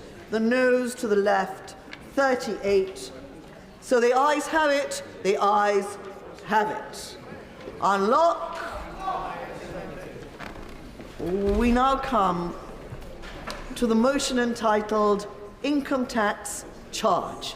It is on this motion that the debate will take place today and on the succeeding days. The questions on this motion and on the remaining motions will be put at the end of the budget debate on Tuesday, the 12th of March. I call the Chancellor of the Exchequer to move the motion formally. The question is that income tax is charged for the tax year 2024 to 25, and it is declared that it is expedient in the public interest that this resolution should have statutory effect under the provisions of the Provisional Collection of Taxes Act 1968. I call the Leader of the Opposition, Sir Keir Starmer. Thank you, Madam Deputy Speaker. There we have it, the last desperate act of a party that has failed. Britain in recession, the national credit card maxed out, and despite the measures today, the highest tax burden for 70 years. The first Parliament since records began to see living standards fall, confirmed by this budget today. That is their record. It is still their record. Give with one hand and take even more with the other. And nothing they do between now and the election will change that. I mean, over 14 years, we've seen our fair share of delusion from the party opposite. A Prime Minister who thinks the cost of living crisis is starting to ease. An Education Secretary who thinks concrete crumbling on our children deserves her gratitude. A former Prime Minister who still believes crashing the pound was the right path for Britain. Where is she? And today, a new entry in this hall of infamy, the Chancellor, who breezes into this chamber in a recession and tells the working people of this country that everything's on track. Crisis? What crisis? Or, as the captain of the Titanic and the former Prime Minister herself might have said, iceberg? What iceberg? Smiling as the ship goes down, the Chuckle Brothers of decline, dreaming of Santa Monica, or maybe just a quiet life in Surrey, not having to self-fund his election, whilst the crew behind them scrabble for DB news battles. If only it weren't so serious, because, Madam Deputy Speaker, the story of this Parliament is devastatingly simple. A Conservative party stubbornly clinging to the failed ideas of the past, completely unable to generate the growth working people need, and forced by that failure to ask them to pay more and more for less and less. And as the desperation grows, they torch not only their reputation for fiscal responsibility, but any notion that they can serve the country, not themselves. Party first, country second, while working people pay the price. Food prices still 25% higher than they were 2 years ago. Rents up 10%. An extra £240 a month for a typical family remortgaging this year because they lost control of the economy. They sent interest rates through the roof. They made working people pay. They should be under no illusion. That record is how the British people will judge today's cuts, because the whole country can see exactly what is happening here. They recognise a Tory con when they see it, just as they did in November. Give with one hand, take even more with the other. Madam Deputy Speaker, people have been living through this nonsense for 14 years. They know the thresholds are still frozen, dragging more and more people into higher taxes. They know that a Tory stealth tax is coming their way in the shape of their next council tax bill. Yeah, absolutely. The Levelling Up Secretary has told not just this House, but every house in the country he's coming for their council tax. Yeah. Give with one hand, gove in the other. But most insultingly of all, the British people know the only cause that gets this lot out of bed is trying to save their own skin. Take the desperate move after years of resistance to finally accept Labour's argument on the non-dom tax regime. Has there ever been a more obvious example of a government that is totally bereft of ideas? And if they're sincere in support of this policy now, then the question they must answer today is, why did they not do it earlier? Why did they not stand up to their friends, their funders and their family? Because if they had followed Labour's example, 3.8 million extra operations would have taken place by now. 1.3 million emergency dental appointments, 3 breakfast clubs for nearly 4.5 million children. But if instead this is just another short-term cynical political gimmick, then honestly, what is the point of them? What is the point of a party that is out of touch, out of ideas and nearly out of road? And we saw it last year as well, when only Labour's policies on the cost of living made the difference. For those opposite, now a little downbeat about another intellectual triumph for social democracy, I say get used to it, because with this pair in charge, it won't be long before they ask you to defend the removal of private school tax relief as well. But, Madam Deputy Speaker, the harder they try with cynical games like this, the worse it will get for them, because the whole country can see exactly who they are, fighting for themselves, politics not governing, party first, country second. Madam Deputy Speaker, because we have campaigned to lower the tax burden on working people for the whole Parliament, and we won't stop now, we will support the cuts to national insurance today. But I noticed this, in 2022, when the Prime Minister was Chancellor, he made this promise. I can confirm in 2024, for the first time, the basic rate of income tax will be cut from 20 to 19 pence.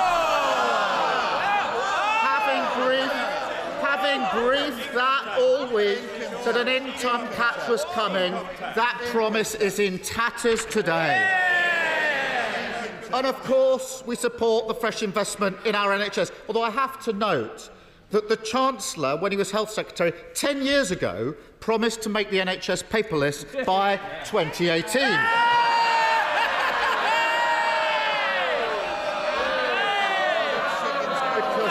And I know the Prime Minister's fondness for Elon Musk extends to an enthusiastic embrace of his community notes on fact-checking. So I'll say this bit slowly. Labour supports the fuel duty freeze. That is our policy. And I look forward to the Prime Minister's acknowledgement of that in coming days. We do ask the Chancellor and can set out how we will make sure that this policy gets passed on to hard-pressed families at the pump. Yet, Madam Deputy Speaker, for all the fanfare around the tax measures today, that straightforward story remains true. Taxes, a 70-year high. The British people paying more for less.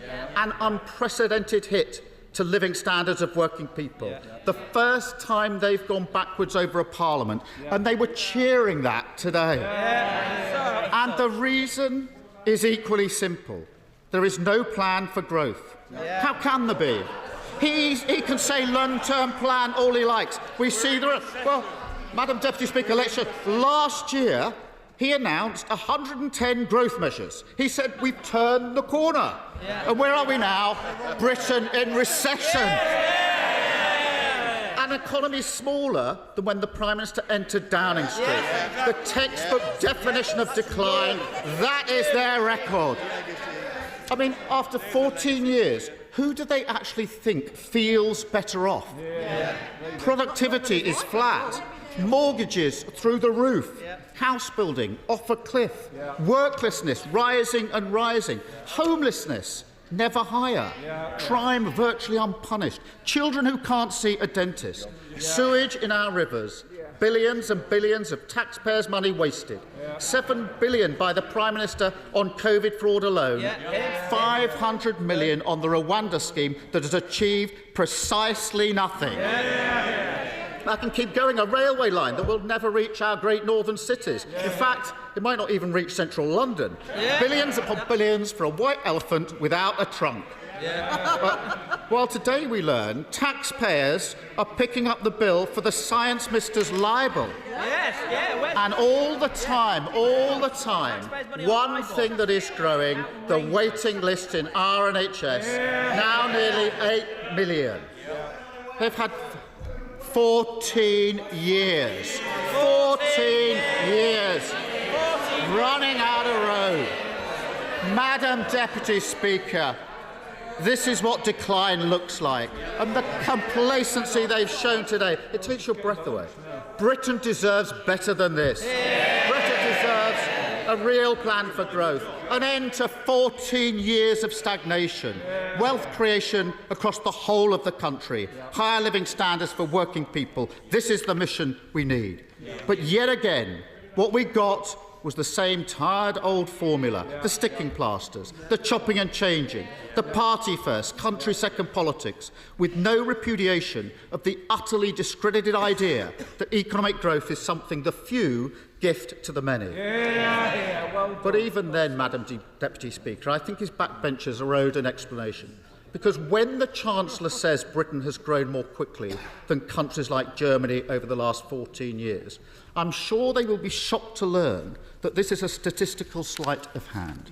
And when it comes to GDP per capita, in other words, the growth that makes the difference to the pockets of working people, their record is much worse. Indeed, in per capita terms, our economy has not grown since the first quarter of 2022, the longest period of stagnation Britain has seen since 1955. In fact, the Chancellor invited us to look at those figures. The OBR says GDP per capita will be 0.75% lower in 2028 than was they forecast in November of last year. That was the number he said we should watch. 0.75% lower in 2028. And they can call this a technical recession, but there's nothing technical about working people living in recession for every second the Prime Minister has been in power. This is a Rishi recession. And if the party opposite really wants to know what hides in the Chancellor's spreadsheets, then they will see that it's only the record levels of migration they have delivered which has prevented an even deeper decline. And that is the record they must stand on at the election. Because while on these benches we do not demean for a second the contribution migrants make to a thriving economy, it is high time the party opposite was honest with the British public about the role migration plays in their economic policy. Because right now, in terms of growth, that is all they have. There is nothing else. No plan to get Britain building again with a reformed planning system. No ambition to invest in clean British power for cheaper bills and energy security. No inclination to move away from insecure, low-paid jobs and strengthen employment rights so we can finally make work pay. Madam Deputy Speaker, where is the urgency on affordable housing? How can they look at Britain now and not see this as a massive priority? Never again will they be allowed to pose as the party of home ownership and aspiration. I have to say, given the disaster that's befallen his childcare plans, perhaps that's for the best. Because, Madam Deputy Speaker, the cost of childcare is a huge challenge for millions. Parents need him to deliver on his promise. And it seems the Chancellor's been taking lessons on marketing from the Willy Wonka experience in Glasgow. All is not as it seems. And with just over 3 weeks to go, he has to come clean. Because up and down the country, parents need to know, will they get their entitlement in April, or is it just another of their reckless promises on governing? Headlines over delivery, promises without plans, policies that unravel at the first contact with reality. The lesson crystal clear that those who broke our economy cannot be trusted to repair it. The Tory credit rating is 0. It's time for change with Labour. And that's what today's budget should have been about. A last chance for the government to show it understands the economic reality of our volatile world, that global supply chains can be weaponised by tyrants like Putin, that a sticking plaster approach to public investment will cost Britain more in the long run, and that trickle-down nonsense means working people pay the price. It could even have been a moment of contrition, a reflection on their fiscal recklessness, an apology, perhaps, for the ridiculous chaos they've inflicted on businesses, communities and investors in this country. And yet still no sustainable industrial strategy, still no national wealth fund to crowd in private investment, still no urgency on speeding up critical infrastructure projects, and no recognition that they have left our standing as a country that always keeps its promises in tatters. And if they don't like that accusation, then look no further than the grotesque spectacle of ducking their responsibility to the victims of infected blood and Horizon scandal. One of the greatest miscarriages of justice in our nation's history. Those were the Prime Minister's words just 2 months ago. Today, justice kicked beyond the general election. No, Madam Deputy Speaker, Britain can see exactly who they are. And the reality is there is no path to economic stability, no way to a calmer, less chaotic politics with the party opposite in power. Because chaos is now their worldview, a mindset that sees Britain's problems as opportunities they can exploit. Whether, like the Chancellor, that's out of desperation because they can't solve them, or whether, like the members for Fareham or South West Norfolk, they have no intention of solving them whatsoever. For a party this weak and divided, the end result is always the same. A vicious downward spiral. Chaos feeding off decline, decline feeding off chaos, while working people pay the price. The British people know this will not stop. 5 more years and it will only get worse. There will be no change of direction without a change of government. And that leaves Britain a nation in limbo, unable to shake off the Tory chaos that dragged us into recession and loaded the tax burden onto the backs of working people and maxed out the nation's credit card. Britain deserves a government ready to take tough decisions, give our public services an immediate cash injection, stick to fiscal rules without complaint, fight for the living standards of working people and deliver a sustainable plan for growth. So we say to the Chancellor and Prime Minister, it's time to break the habit of 14 years, stop the dithering, stop the delay, stop the uncertainty and confirm May the 2nd as the date of the next general election, because Britain deserves better and Labour are ready.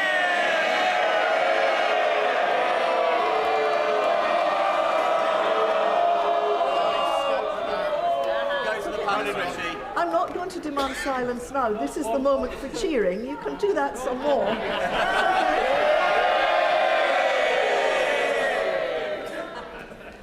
Chairman of the Select Committee, Harriet Baldwin. Thank you, Madam Deputy Speaker. And I know it hasn't been long since we had an autumn statement, but I still think that we heard today that the Leader of the Opposition has no plan.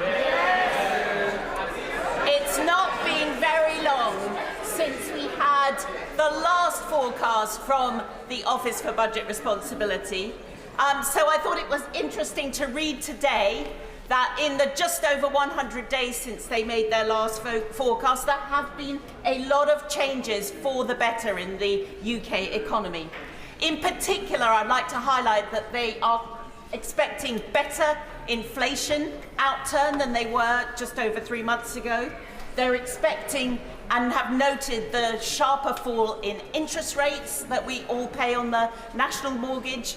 And they have also said that they're expecting living standards for the British people to recover more quickly than they were previously forecasting. And I think this is information that we can all welcome today, Madam Deputy Speaker. Now, I know there will be a range of views across this chamber about the role of the Office for Budget Responsibility. And of course, we all know that forecasts are all likely to be wrong. We will be scrutinising the Office for Budget Responsibility next Tuesday morning in the Treasury Select Committee, and we look forward to asking them the questions about their assumptions. But my view in terms of their role is a bit like the Sir Winston Churchill quote about democracy, that it's the worst form of government except for all the others that have been tried. So I think that although all economic forecasts are likely to be wrong in some way, and the Office for Budget Responsibility forecasts certainly often will not be the most accurate, I think it's a lot better than the alternative of either the Treasury marking its own homework or indeed better than having a budget with no forecast from the Office for Budget Responsibility at all, because I think it reassures the markets on which we are so dependent for our borrowing. Now, there's obviously been good and even better progress on inflation since the peak of over 11% after Putin's evil invasion of Ukraine. And it's vital that all of today's budget measures are looked at through the lens of the inflation, because we don't want to have anything that could prevent that progress towards 2% that the Bank of England is expecting by the middle of this year.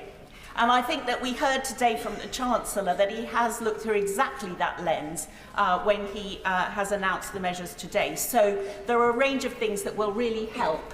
The 5 pence off the price of fuel at the pump going on for another year will be very helpful to drivers in West Worcestershire and elsewhere in the country. The freeze on alcohol duty will be welcomed in the pubs across West Worcestershire and across the country. And the public sector productivity plan, I think, is crucial to make sure that we get value for money from our public services. Now, when it comes to the second economic objective of growth, I think we can all welcome the fact that employment growth has been so strong that the economy has created over 800 jobs a day over the last 14 years. And at previous fiscal events, we've seen steps in the plan that help grow the productive size of the UK economy, because now that we're at full employment, that becomes incredibly important because it helps sustain non-inflationary growth. So to take one example, Madam Deputy Speaker, in terms of stimulating that all-important investment into the economy, the big announcement a year ago was the full expensing of investment, and indeed that was made permanent at the autumn statement. Today we heard it's going to be extended to leased assets as well. And what the BBC in their fact check has noticed, that when this was first announced, it was expected that the economy would benefit greatly. The Chancellor said its impact on the economy will be huge. And the Office for Budget Responsibility said it would increase business investment by 3% a year. Well, in fact, since the policy came into force on the 1st of April, we've seen the level of business investment for the whole of the year last year was 6.1% higher than it was in 2022. So we heard today some more welcome steps that will increase business investment and other investment into the UK economy. Whether it was the tax reliefs in some of the creative industries, whether it was the announcement for British ISAs, which should encourage more investment and long-term investment into our economy, the Back to Work plan, the childcare plan. There were lots of other measures that will unlock growth. I will give way. For giving way, but I just wonder if she thinks that the Chancellor, indeed herself, is being a little bit complacent over the issue of investment, because although it's true that business investment is higher now than it was in 2010, it's still the lowest in the G7 and amongst the lowest in the OECD. So why haven't we seen more public investment from the Chancellor today? Because we know that public investment will crowd in that private investment. Why haven't we seen much bolder, more ambitious work on investment today, which is what this economy is crying out for? Today from the Chancellor about how strong the growth in UK investment has been. We've heard additional investment in terms of the productivity of our National Health Service, and we also heard, and I think this is absolutely crucially important, measures that will increase the attractiveness in investment in some of the fastest growing sectors across this economy. And I give way to my friend. I'm grateful to my honourable friend. Does she agree with me that it's extraordinary that the honourable member for the representative of the Green Party didn't welcome the 270 million for advanced manufacturing in clean aviation, in clean vehicles, the 120 million in clean tech manufacturing? This is the UK investing in the technology of clean growth, is it not? Well, it is indeed, and I'm glad that my honourable friend welcomes it, even if it was not welcomed by the representative of the Green Party. I think that what we can see in terms of, if I just make a little, do you want to talk on investment? On investment? I want to just take back to what she just said about the investment in childcare, and remind her, of course, that this week brings International Women's Day, and that cost of childcare is such an important issue for so many mums in this country. And of course it was the Conservatives who rolled out the 30 hours of free childcare. It's the Conservatives who are rolling out free childcare to 2-year-olds and 9-month-olds. And we absolutely must welcome that additional investment for childcare and indeed in families through the support and child benefit that will help mums to get into well-paid jobs. I wholeheartedly endorse what my honourable friend has said, and she is absolutely right to point to the importance of this investment in childcare in helping female employment growth. And female employment growth has already been remarkably strong over the last 14 years, and I'm confident that these measures will make further progress in increasing the non-inflationary growth capacity of the UK economy. I think there were other measures that are announced today that will help on the growth front. I think cutting national insurance again is also a smart way to help growth. It not only adds money into working people's pockets, of 27 million people across this country will see an extra £900 a year in terms of money in their bank accounts, but it will also make work more attractive. And we've heard from the Office for Budget Responsibility that actually it's cutting national insurance that has the biggest marginal impact in bringing people back into work. 94,000 from the last cut. It'll be interesting to see whether they continue to expect that to have a significant impact. It's a really smart way to cut taxes for working people. And another point that I'd like to make about it is that it's UK-wide, so that it will be felt in Scotland as well. In terms of debt falling, Madam Deputy Speaker, we can see that the bond markets have stabilised. The Office for Budget Responsibility numbers confirm that progress in terms of debt. I want to just bring the House's attention to a report that we just recently published in our committee that focuses on the Bank of England and its quantitative tightening. They themselves are selling £100 billion of gilts into the market over the course of this year. They've acknowledged that this actually increases the cost to the exchequer of borrowing by probably about 1/10 to 1/4 of a percentage point. And so I think as a cross-party committee, we wanted to flag up the impact that that could potentially have and send a message to the Bank of England, the independent Bank of England, about some of the ways in which quantitative tightening does have an impact on the real economy. And as a cross-party committee, we obviously are never going to agree on the level or scope of taxes between us, but one of the things that we do have unanimity, does he want to come on the fact that the rate of tax is higher in Scotland? What I do want to raise is the issue of quantitative easing that she's just highlighted, because there's obviously going to be a very significant supply of gilts over the course of the coming period, and that obviously is going to have an impact on the gilt market, on yields that are there. And of course, it will influence the Bank of England and what happens in the interest rate cycle. And crucially, out of all of that, it's going to make it pretty difficult in the coming period to see any material growth in money supply, particularly M4. That is going to impact growth, given where we are. Well, I'm sorry he didn't acknowledge that income tax is higher in Scotland, but he does make a very good point about quantitative tightening and its impact on the real economy, and it is potentially out there as a factor that can have a real impact, and we will be watching it very closely on our committee.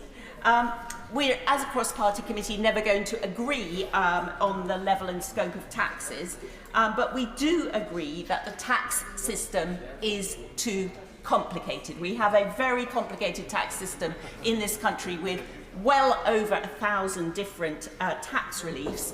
But I do think that despite the abolition of the Office for Tax Simplification, there have been some major tax simplifications under this Chancellor. We've heard about the way in which he eliminated in the autumn statement the national insurance class. We've heard about how he has simplified the lifetime allowance for pensions. And we also have heard today that he has started to tackle some of the very perverse cliff edges, high marginal tax rates and disincentives to work that do exist throughout the tax system. By raising the VAT tax threshold, he has helped small businesses who may hold back because they don't want to go through that. And in terms of universal credit, we've done so much over the years to reduce those high marginal tax rates and disincentives. And so it was great to hear the Chancellor today really focus on addressing this high income child benefit charge. Yeah. When we brought it in, and I voted for it at the time, £50,000 a year was a high rate of income. With the progress in terms of higher incomes, the median income in those days was about 22,000. Now the median income is about 35,000. And so £50,000 these days is not more than about 40% over the median income. And that's why it was absolutely right today that the Chancellor recognised that in his budget statement. And he has made the taper that much less of a disincentive to people taking on work above that income level. Of course, I'd have loved to have seen him do even more, but I am very grateful for what he has done. Did someone try and intervene on me? Was that, no, I was just hallucinating there. Right, I will come to a rapid close then, because, Madam Deputy Speaker, what I want to say is that it is clear that on this side of the House, there is a plan. Yeah. It is clear that there is a plan to get inflation down. It is clear there's a plan for increasing the growth rate and the growth capacity of the UK economy without sparking inflation again. And it's clear that there is a plan to get debt falling. And I think we can all see that that plan is working. I think we should stick to that plan and not go back to square one. Yeah. Before I call the spokesman for the SNP, it might be helpful for members. It's all right, everyone could sit down now. It might be helpful for honourable members to know that I hope to be able to manage the debate, certainly at the beginning, without a formal time limit. And if everybody speaks for around 6 to 7 minutes, then we will manage that without a formal time limit. If we can't quite manage that, we will put on a formal time limit, which will begin with around 7 minutes, but will reduce as the day goes on. I now call the spokesman for the SNP, Drew Hendry. Thank you very much, Madam Deputy Speaker. And traditional at this point, I would thank the Chancellor for advance sight of his redacted statement. But having seen the statement, I realise I was given an entirely different redacted document. But not to worry, Madam Deputy Speaker. We've seen all the details in the press over the past day or so. Seeing those unredacted words is nice, but not essential for this response. I can also thank the Chancellor for the courtesy of staying, unlike some of his colleagues, in the chamber to listen to the words of the third party here. It doesn't happen all the time, but I think it's very, very good practice for a party that might well be in the position of third party after the next election. Madam Deputy Speaker, the Chancellor during his autumn statement said that was a statement for growth. But what have we seen since his autumn statement? Growth has gone down. It's grown into recession, in fact. And the OBR are saying today, having steadily declined since early 2022, real GDP per person is forecast to trough at 1.25% below its pre-pandemic peak in the first half of 2024. So that was not a statement for growth, and this is not a budget for growth. Again, I do, with the Chancellor, like to start with some measures that I would welcome from his points that he's made today. First of all, albeit the softest possible landing he could have given them, the decision to at least address the non-dom status is a positive move forward. The changes to child benefit, and here we must give credit to Paul Lewis, who's campaigned on this, and indeed, similar to the press, Paul Lewis has tweeted today that he was tipped off by the Chancellor that this was coming, so that's very good as well. The lifetime ISAs move is welcome. The R&D support for aerospace, although the smallest possible step that could have been taken in investment in this industry, again, is something to be welcomed, as is for any further investment in life sciences with this. The Chancellor has put a lot of store on productivity in his speech today. He's going to solve everything with productivity. Yet if we look back over the past 14 years, and indeed before that, one of the things that the UK has been exceptionally poor at is productivity. It hasn't budged at all. So I don't see how the Chancellor, productivity, look at the figures for Scotland. He's saying, what about Scotland? Look at the figures for Scotland over the past 14 years and we can have that debate. He said earlier that vacancies would be easy to fill with immigration. This is the party who imposed Brexit, joined by the Labour Party and now the Lib Dems, and stopped free movement. Of course it would be easy to fill vacancies with people, skilled people who want to do the jobs that we have, who want to fill those vital jobs in tourism, hospitality, the National Health Service, the Care Service, and across many other sectors. But of course that's been taken away by this place.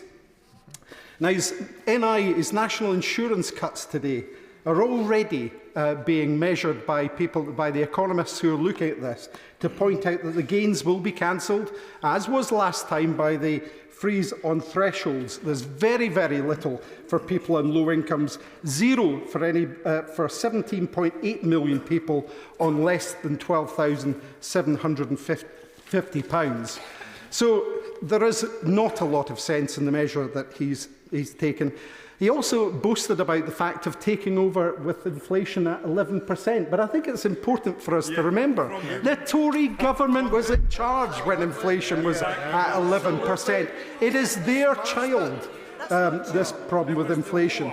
And they also suggest that somehow 4% is a triumph. 4% is still 4% inflation. Prices still go up. This is, let's face it, this is a last-ditch, tone-deaf approach to desperately try to recover in the polls. It's the embodiment of the Tory party before the people. Where are the real measures that have real impact on the cost of living? The one thing that people need the most direct help with. For those living in fear of the energy bill, being told once again that their direct debits are increasing, slicing more off their take-home pay, none of this is more than cold comfort. To those people staring in disbelief as they realise that their shopping bills are more than 25% higher than they were a couple of years ago, this will stick in their throats. To those trust to their new much higher mortgages and rents directly because of reckless decisions of this place, the walls are closing in for them. And on public services, he's failed people again. Paul Johnson of the IFS noted that the Chancellor would have to explain how public services already on their knees could possibly take more cuts. So let's not forget the £19 billion he slashed from public spending in the autumn statement. They also noted the economic case for tax cuts is weak. The public finances remain in a poor position. And the Chancellor is, in his budget today, promoting a further £20 billion cut, according to the IFS. Public services have already been left struggling after 14 years of underfunding, 14 years of economic chaos and blunder from mini-budgets to Brexit, colossal wastes of hundreds of billions of pounds and fraud and cronyism. Public finances are now so pared to the bone that we can see the marrow. Is it any wonder that a growing number of English councils, one by one, with a Tory, Labour or Lib Dem run, are now effectively bankrupt? People in Scotland needed a budget that delivered funding that would have allowed investment for our public services, real investment in the NHS that supports families, a budget that supports families with the cost of living taken into account and properly invests in green energy. Not another austerity Chancellor taking an even bigger axe to investment than his predecessors. When it does come to that election in Scotland, they will have their say and they will have their choice. It's a clear choice between SNP calls to invest in public services and the economy and in our communities, in our town centres and city centres, in our manufacturing future, in our rural areas, in our tourism industry, in our food and drink sector, in the priorities they hold, in the values that they hold dear. These will be the major dividing lines at the general election. The Scottish Government is committed to protecting people from some of the worst Westminster policies and is making a real difference to the lives of people in Scotland despite their limited powers. The Prime Minister might be under the impression that the cost of living crisis is easing, but that assessment will be a slap in the face for households across Scotland who are still facing the consequences of over a decade of Tory cuts and mismanagement of the economy. People will see straight through attempts by the Chancellor to make up for falling living standards and underfunded public services and wage stagnation with this poorly timed national insurance cut that for most households won't improve their overall standard of life. And leaving aside his failure to deal with the fiscal drag, which, as I said, wipes out much of the benefit of the NI cuts, leaving aside the vast inequality in both benefits to the better off by his actions and the geographical effect that means London benefits much more than anywhere else, he can't escape the fact that the government has now imposed the highest tax burden since the end of World War II. Now, I want to tackle the issues of tax in Scotland. It comes there. In Scotland, our progressive moves that mean that not only do the majority of people pay less tax, but they also pay far lower council tax than in England. They're supported with free prescriptions, don't have to pay tuition fees and get the game-changing Scottish Child Payment and more. Doing what is right, investing in our people, not leaving them high and dry. Whilst the Tories cut public funding in England, the Scottish Government's progressive approach to income tax has worked to raise a significant revenue to invest in public services in Scotland. The Scottish Government's tax regime means that on average households in the lower half of the income distribution are £400 better off a year than they would be in the rest of the UK. Around 58% of households are better off under the Scottish tax and social security system than they would be in the rest of the UK.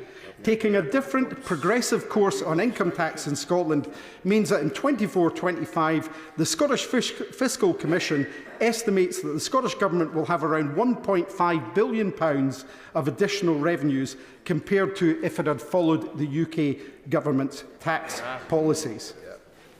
The Scottish Government continues to reaffirm their social contract with the Scottish people, with people across Scotland reaping the benefits through, as I've said, free prescription, free university tuition, free school meals, free bus travel for the under 22s, free dental care until 26, publicly owned rail services and free childcare for 2, 3 and 4-year-olds, and 7 additional welfare payments, including, as I've noted, the revolutionary Scottish child payment.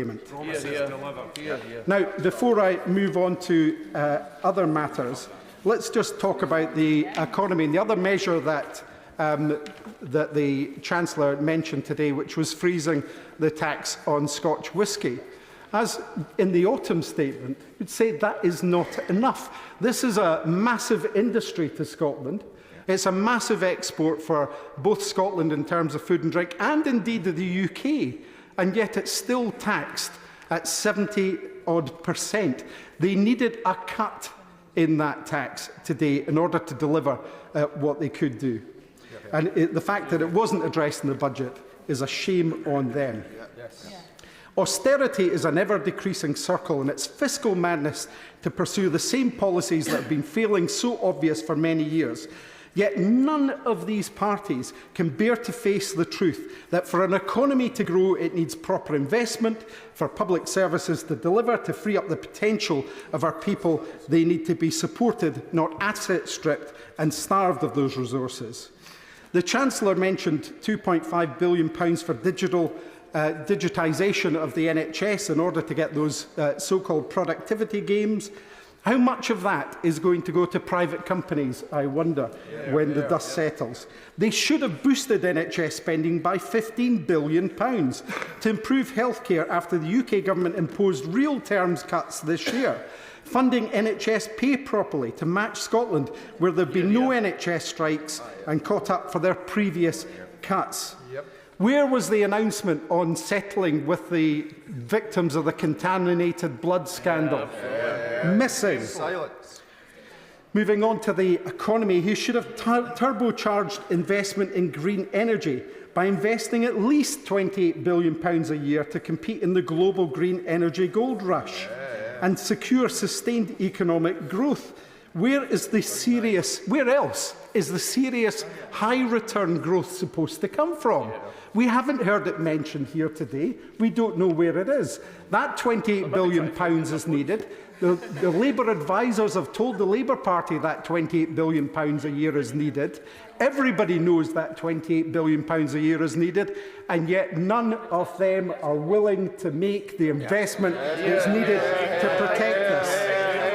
The abandonment of the just transition and its fantastic... they're chuntering from a sedentary position on the Labour front bench. Oh dear. Oh dear. Oh dear, imagine picking up on that one. Their big U-turn, their big abandonment of the just transition. Well, it's a pretty big U-turn. I know it's one of many, but it's a pretty big U-turn. The fact, Madam Deputy Speaker, the fact that they're rattled, I think just shows how much they feel this.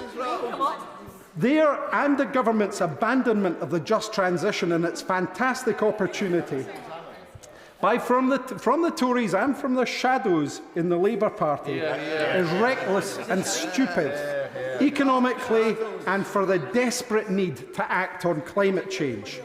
The failure to invest in this will hold back Scotland from reaching our green energy ambitions and leave households vulnerable to future energy crises. The Chancellor must finally match the level of ambition we're seeing in other countries. They've been shown by the European Union, by the United States with their Inflation Reduction Act, that this is an issue that needs to be taken seriously, and yet they are sitting on their hands.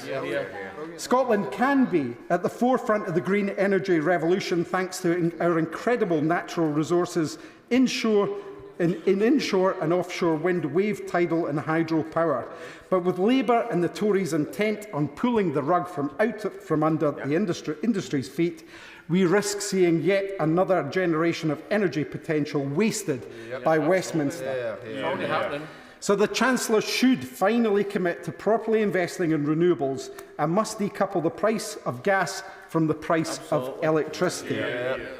You cannot ensure a just transition from oil and gas for the people and communities that rely on it if you squeeze the life out of the sector overnight. Yep. We know that households across Scotland have been badly hit by the energy crisis, and proper investment in renewables can reduce the bills for households. Citizens Advice Scotland revealed that in the last 4 years, they've seen the number of people requesting advice and support with energy bills increase by 14 times. The Labour Party are saying, from a sedentary position, that I'm going on too long. I take that as a sign they're not comfortable with what I'm saying here, and they would like me to. They're bored. They're bored by the just transition. Exactly. They're bored by the cost of energy that people have to bear. They're bored by all these things. About to ask for order so that the honourable gentleman could be heard, but I think that the noise is coming from immediately behind him. But as I have, the honourable gentleman mustn't shout at me. You can shout at other people, but don't shout at me. Drew Hendry. Thank you, Madam Deputy Speaker. I can make more progress if uninterrupted, so I do appreciate your advice on that. Talking of advice, I want to come back to Citizens Advice Scotland. They revealed that in the last 4 years they've seen the number of people requesting advice and support with energy bills increase by 14 times. That's a shocking increase. Yep. And proper investment in green energy can make sure that people in Scotland never have to face an energy crisis of this scale again. Now, you could have, as I said, helped families with the cost of living by scrapping grossly unfair and unequal energy bill standing charges and using a £12 billion wealth tax to fund a £400 annual energy discount for households, reintroduced mortgage interest tax relief, capped supermarket food prices and matched the Scottish Child payment UK-wide. He could have boosted UK finances, but he chose not to. By he could have introduced a long overdue essentials guarantee while scrapping callous policies such as the two-child limit and the benefit cap. And of course, one of the most game-changing things he could have done is finally give up on the failed experiment that has been Brexit, rejoin the EU single market and deliver economic growth. Now, the Chancellor must support businesses and introduce measures to support tourism and the hospitality industries. We know that businesses have faced a very challenging period with COVID, Brexit and increased costs from all sides, making life more difficult for people across Scotland. That's why the SNP are calling on the Chancellor to reduce the rate of VAT for the tourism and hospitality sector. It's not too late for him to do that. To reinstate VAT-free shopping for international visitors, and to implement VAT-free streets to support struggling town centres and high streets. If nothing is done to halt the decline, they continue to be ignored, as they have been for too long, then communities will suffer and far more tax will be lost in the longer term than providing them with some support. They could choose to construct these mini enterprise zones, working with devolved governments and local authorities to agree sectors and areas where support is most needed. They could benefit from the reductions in VAT, or if the need is great enough, then no VAT. This could be tied to, for example, businesses agreeing to pay the real living wage. As the Chief Executive of Marks and Spencer said yesterday, he's described operating under the current government as like, and I quote, running up a downwards escalator with a rucksack on your back. If the government can roll out free ports, then why not free ports for people? They could reduce, as I've said, alcohol duty for whisky and other spirits and support Scotland's thriving whisky sector that adds £7.1 billion to the UK economy. Businesses in Scotland can no longer afford to be held back by the UK's low-growth economy. So the Chancellor should bring in measures to support businesses that have been left paying the price for the UK government's disastrous Brexit. It's clear that the SNP is the only party committed to rejoining the EU and giving Scottish businesses the chance to access goods and talent from our 27 closest neighbours. The Scottish Government is committed to protecting people of Scotland from some of the worst Westminster policies and is making a real difference to the lives of people in Scotland despite their limited powers. The cut to the Scottish Government's capital budget and finance transactions has meant that they've had to take some very difficult decisions in this year's budget, but they're still committed to delivering for the people of Scotland. The SNP fully support the £3.3 billion package the UK Government have delivered for Northern Ireland and urge the Chancellor to make similar funding available in line with the Barnett formula to help the Scottish Government deal with the budget pressures they are facing. So the Scottish Government are freezing the council tax, or at least freezing the council tax except in Tory, Lib Dem and some Labour councils where they think that people should pay more. They're lifting 100,000 children out of poverty with measures like the Scottish Child Payment, providing support to help mitigate additional heating costs that households of the most severely disabled children and young people face in the winter months through the child winter housing payments, provide free school meals to all children in primaries 1 to 5 and eligible children throughout the school, providing all babies in Scotland with the essentials needed for the first 6 months of a child's life through the baby box, and introducing 1,140 hours of funded early learning and childcare to all 3- and 4-year-olds and eligible 2-year-olds. Making bus travel free for 2 million people in Scotland, including all children and young people under 22, eligible disabled people and everybody 60 or over. This is just a snapshot of some of the landmark policies the Scottish Government has brought in. And all of these have been achieved against the backdrop of limited powers and being tied to a Westminster system that, as we've seen from this budget today, continues to do nothing for the people of Scotland. Just to emphasise what Madam Deputy Speaker said, it would be very helpful if colleagues could confine their remarks to, now it's probably 6 minutes, so that we can get everybody in with equal time. Father of the House, Sir Peter Bottomley. Deputy Speaker, it's interesting to follow the honourable gentleman who spoke for the SNP. I was waiting to hear how the experiment with higher taxation is going. And I would invite the SNP to see if they can publish the figures showing how many of the top 10 philanthropists in Scotland 5 years ago are still paying tax in Scotland, and how the top 10 individual taxpayers in Scotland 5 years ago are doing now. And then, well, as an example, the SNP don't like having questions put to them. There you are. When the Leader of the Opposition started speaking, it sounded to begin with as though it was the voice of his health spokesman speaking. But I also reflected on his reflection over the last few years. It's in the memory of the House that in 2017 and 2019, he wanted the Prime Minister to be his right honourable friend, the member for Islington North. When there was a vacancy to be leader of the Labour Party in succession to the right honourable gentleman, the candidate who was most close to Islington North was the person who is now the Leader of the Opposition. And his journey over the last couple of years in changing his views or his approach seems to be quite significant. I think people can believe that the Labour Party wants to change. For example, in the town where I represent 2/3 of it, in one of the constituencies, none of the local councillors was judged suitable to be put in a shortlist to be selected as a parliamentary candidate. That shows central power in the hands of the Leader of the Opposition and his National Executive, which I think most people would have found surprising. If I'd been one of the Labour councillors told I couldn't apply, I'd have got pretty upset.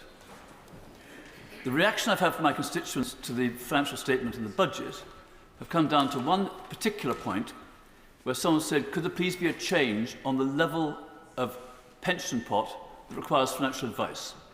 When that was brought in 2015, the level was £30,000. My constituent, who has a pension pot of £32,500, has been quoted £7,000 for advice on how to be able to realise this relatively small pension pot. I had asked Treasury ministers to consider whether in the finance bill they can lift that figure say to 40,000 or 50,000, so that people who want to gather up a small part of their defined benefit pension can use it.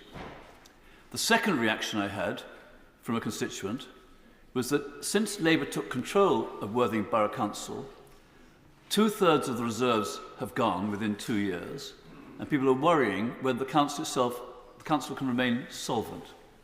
If that's a test for what Labour might do in government, I think it's a pretty good reason to follow the Chancellor and our present Prime Minister and re-elect us so we can go on trying to bring up the levels of productivity, bring up the levels of growth, bring up the reform and development of public services by getting more people into work, higher tax revenues and preferably lower rates of tax themselves. The Chancellor has announced changes to the penalties on child benefit. I go back far enough to remember when most of the value of child benefit came in the value of the child tax allowance. Children can't work. If I had a dependent pensioner in my household, there'd be an income coming with them. For any family who has a child under working age, they ought to be able to get the kind of support so over a family life cycle, you receive support when you need it and you pay back when you're more dependent or able to work. And I hope we can move to a stage where the whole of that child benefit penalty goes completely. There's no philosophical justification, there's no economic justification. It was an error, and I hope I voted against it when it came in. I probably did, you know. I'm that sort of person. There are many other things on the environmental side, which I won't go into because of the limitations on time.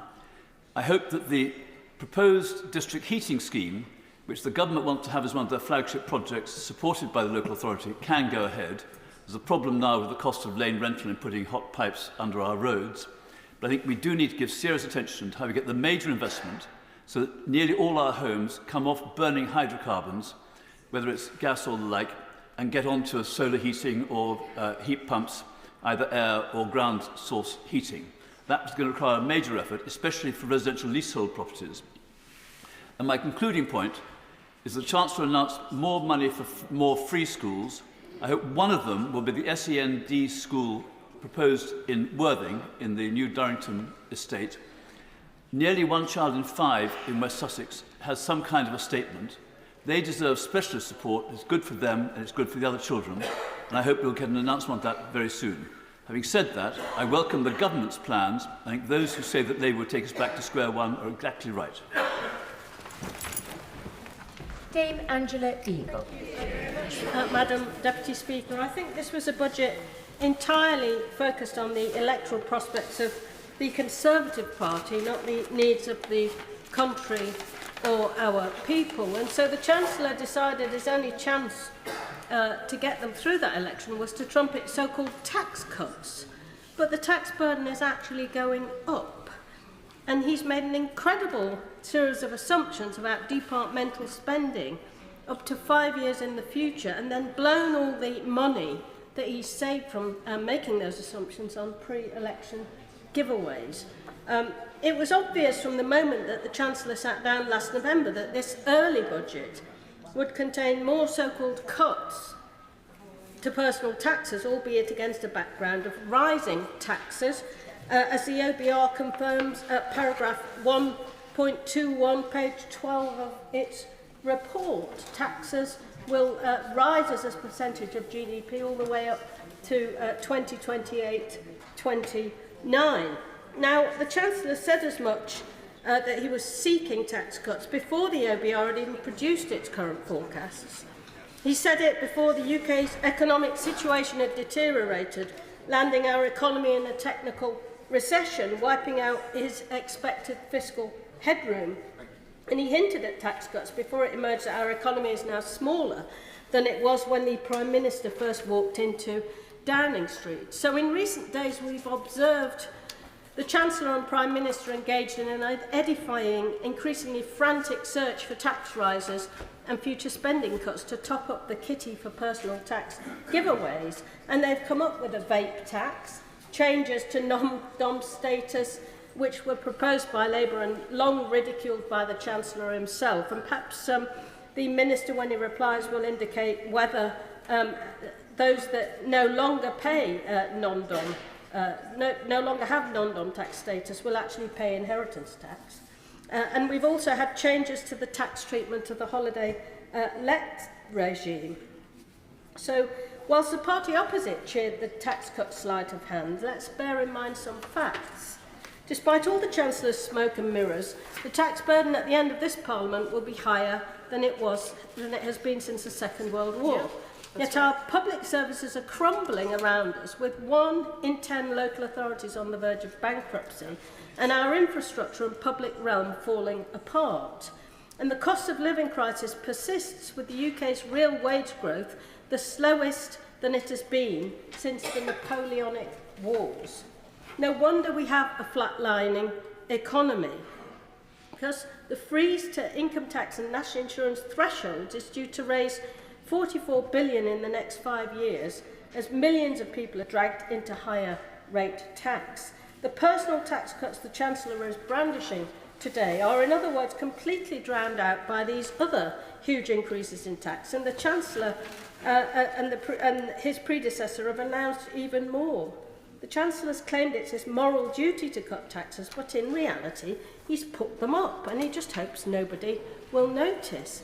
But, Madam, I'm happy to give one. She's making a powerful case for the need for investment in public services, but in that context, I do wonder why the Labour Party appears to be supporting the freezing of the fuel duty, because we know that the cost of freezing fuel duty since 2010 is now a staggering £90 billion, and climate emissions are also 7% higher than they would have been since 2010 if that policy hadn't been in effect. So precisely because she wants to see more money going into public services, can she explain why Labour is supporting this extraordinary policy? Well, I certainly think that the costing of that policy in the scorecard should be more honest, and it should be taken out of the scorecard if it's not going to be put into effect. Taxes are still higher than they've been since the Second World War, and the government has continued to fritter away billions on fraud and waste. Just today we learned that taxpayers have had to pick up the bill for the Science Minister's legal costs and damages in a libel case. How much has that debacle cost us? First, the Conservatives gave us the catastrophic mini-budget with its unfunded tax cuts, which spooked the markets and sent mortgage costs and rents soaring for millions. Now the current Chancellor has decided to fund his election giveaways with the fiscal fiction of huge cuts in planned departmental spending, scheduled to last for the whole of the next Parliament. There are no detailed plans on how these cuts in spending can be safely delivered, because we won't have a spending review, and today the Chancellor confirmed that there will not be a spending review until after the next general election. He's penciled in a so-called increase of nearly 1% for departmental budget spending, but he's not compensated for higher than expected inflation, population growth or any extra cost pressures. Would my old friend give way? I'm happy to. My old friend for the group give way. It's not just flatlining in terms of 1%, but if she looks at capital on page 27 of the Red Book, that most departments are actually either staying still or in some cases actually, like the Home Office, Education and Defence, actually having their, by 2024-25, having their budgets cut. My right honourable friend must be able to read my mind, because that was exactly the point that I was coming on to make in real terms, up to 18% cuts in unprotected departments, going all the way through to the end of the next Parliament, which have been described by David Gauke, the ex-Tory Treasury Minister, as the height of fiscal irresponsibility. So the legacy of this government is a burgeoning government debt, up from 64.7% of GDP when Labour left office in 2010 to 95% now. The Chancellor will just barely meet his own self-imposed fiscal rules by the tiniest of margins. Meanwhile, his neglect means that NHS waiting lists have soared, with 7.8 million treatments outstanding, and despite publishing 11 plans for growth since 2010, the trend growth rate is down from 2.3% in the 2000s to 0.8% this year. There's no regional plan, no working industrial strategy, no sign of levelling up, as regional disparities are widening, not closing. And our GDP is now 400 billion less than expected from the growth rate forecast by the OBR in 2010. Wages have stagnated, The government have also delivered deepening levels of poverty caused by low wages and real-term benefit cuts, which have reduced the incomes of the poorest 20% and seen the number of people relying on food banks go from 60,000 to nearly 3 million. So we've seen the last desperate throw of the dice from a failing, discredited government, which has long since run out of ideas and is finally running out of road. Madam Deputy Speaker, I've declared my business interests in the register. I'm pleased the Chancellor started by reminding the nation that under Conservative leadership, governments since 2010 have presided over the creation of 800 new jobs every day, every week, every month, every year, and have halved unemployment. The scourge of worklessness, which was inherited, has been banished, and we now have the less worrying problem that we can't get enough people to fill all the jobs, rather than the other way around of not having enough jobs for the people. And I'm pleased that he reminded the House that we have outperformed in growth all of the major European nations. But I'm sure he would agree with me that that is a very feeble target to set ourselves, and we are now free to do so much better. And the question we need to ask is, why has the United States of America so outperformed Europe so comprehensively for so long, and what can we learn? And the first thing we can learn from them is a better system of economic policy guidance and control. The requirements on the Federal Reserve Board, their central bank, is a balanced mandate. It is not just the 2% inflation, which is a very necessary target, which we share, but also they are to promote growth and growth in employment, so they understand the trade-offs and can adjust the policy accordingly. And I would like us, as our way of steering the economy, to get rid of fanciful made-up figures for 5 years' time by the OBR, which are always wrong, and to have two main aims: to have that 2% inflation target not merely binding on the bank, but also binding on the whole government, because government has a big impact on prices and wages. And I would want us to have a 2% growth rate, considerably higher growth rate than European countries have been achieving in the last decade, which I think is achievable if we took the right actions. Now, to do that, we need the Bank of England to work in sympathy with the government's policy. And I remind the House that there is a dual mandate on the bond portfolio, the so-called APF, and the Bank of England, having bought far too many bonds at ridiculously high prices on very low yields, running a very loose policy which gave us an inflation, has now lurched too far the other way, is running too tight a policy, is selling far too many bonds at much lower prices, prices it deliberately lowered in the market, and saddling us with losses. In this document, it confirms that the accumulated losses paid so far, which taxpayers and the Treasury have to pay, amount to £49 billion since the thing flipped over in 2022. 34 billion year to date, the last figure I saw. Unaffordable, unnecessary, quite wrong policy, meaning we have less growth and a far bigger bill. I'm very glad that the government has decided to major on productivity in general, and in particular on public sector productivity. It was some months ago when I stumbled across a figure in ONS Figures Well Concealed, saying that in the 3 years from COVID, we had lost 7.5% productivity in our public services. So I did a quick back-of-the-envelope calculation and said that's roughly 30 billion. It means that it costs £30 billion more today to produce the same level and range of public service as it did before COVID, as well, of course, as many tens of billions more on top of that you actually have to pay because of all the inflation. So it was a 30 billion hit. I now see that the government more or less agrees. The Chancellor has costed the loss in his figures at 6% rather than 7.5%, but he has said that he wants to eliminate a 5% productivity shortfall out of the 6%, and he costs that at 20 billion, which is exactly the same as my 30 billion for 7.5%. So that is felicitous indeed. And so the issue is, how are they going to go about doing this? Now, I hear the scheme for the NHS, that there's going to be a very elaborate expenditure on very wide-ranging centralised computerisation. Good luck with that. But I wouldn't rely just on that myself for my productivity package for the public services.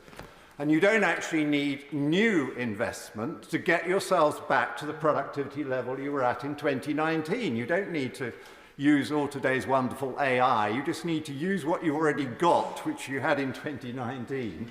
And it's about management, it's about personnel, and it's about giving the personnel the right tasks. And what we've seen is a huge increase in managerial positions and administrative positions, and far from managing things better, it's managing it less well. We had a shocking case in the press recently where there were an awful lot of managers presiding over a prison that had gone wrong, and they weren't able to actually do the more important day-by-day things that were needed in order to resolve the problem. If you look at the way in which there's been this huge expansion in the civil service and other public administration in the COVID period, you will see not only has there been a big increase in numbers, but there's also been a big increase in those who have been promoted up the grades for whatever reason. But you do need enough people that somebody is supervising, and you don't need all supervisors because they are often too posh to do the work. So we do need to manage things better, and that is the productivity challenge before us. I would also urge the government to abolish UK government investment. It is a very expensive body that has a completely dreadful track record in that it is presided over the post office and did nothing to deal with the sub-postmasters, and it presided over £1,400 million of accumulated losses, bankrupting the corporation. And then it presides over Network Rail, and the whole rail industry, and Network Rail and HS2 is absorbing £33 billion of public money this year, and I don't think we're getting value for it. So, my time is up. Government, redouble your efforts on productivity. Understand it's mainly about who you hire and what you ask them to do, and get rid of UK GI, and ministers take responsibility for the dreadfully badly performing nationalised industries. Sir Ed Davey. Thank you, Madam Deputy Speaker. What we heard from the Chancellor was a budget that reeks of desperation and deceit, from a government that knows it's lost the trust of the British people. A bottom-of-the-barrel budget, nothing to make families truly better off after the catastrophic fall in living standards we've seen under the Conservatives, and no plan for long-term economic growth, no real extra support for the NHS and our public services, and no end in sight to the years of unfair tax hikes. Just a last-ditch attempt from the Conservative Party to cling on to power. But Madam Deputy Speaker, people have had enough of this government's empty promises. What they want is a general election to get this out-of-touch government out of Downing Street. They are sick and tired of a government that promised in last year's budget to grow the economy, only to plunge it into recession. With a government that promised to bring down NHS waiting lists, only to let them continue up and up, and that promised to cut tax, but instead has hit families with years of unfair stealth tax rises. Never before have I seen a government deliver weaker public services, higher taxes and zero growth all at the same time, and all in the middle of a cost of living crisis. Madam Deputy Speaker, I fear that by designing his economic policy to give a short-term sugar rush to Conservative backbenchers, the Chancellor is condemning millions of families to high mortgage rates for much, much longer. And you don't need to take my word for it. Look at the OBR. The OBR forecasts mortgage rates staying at 4% or more for the next 5 years at least.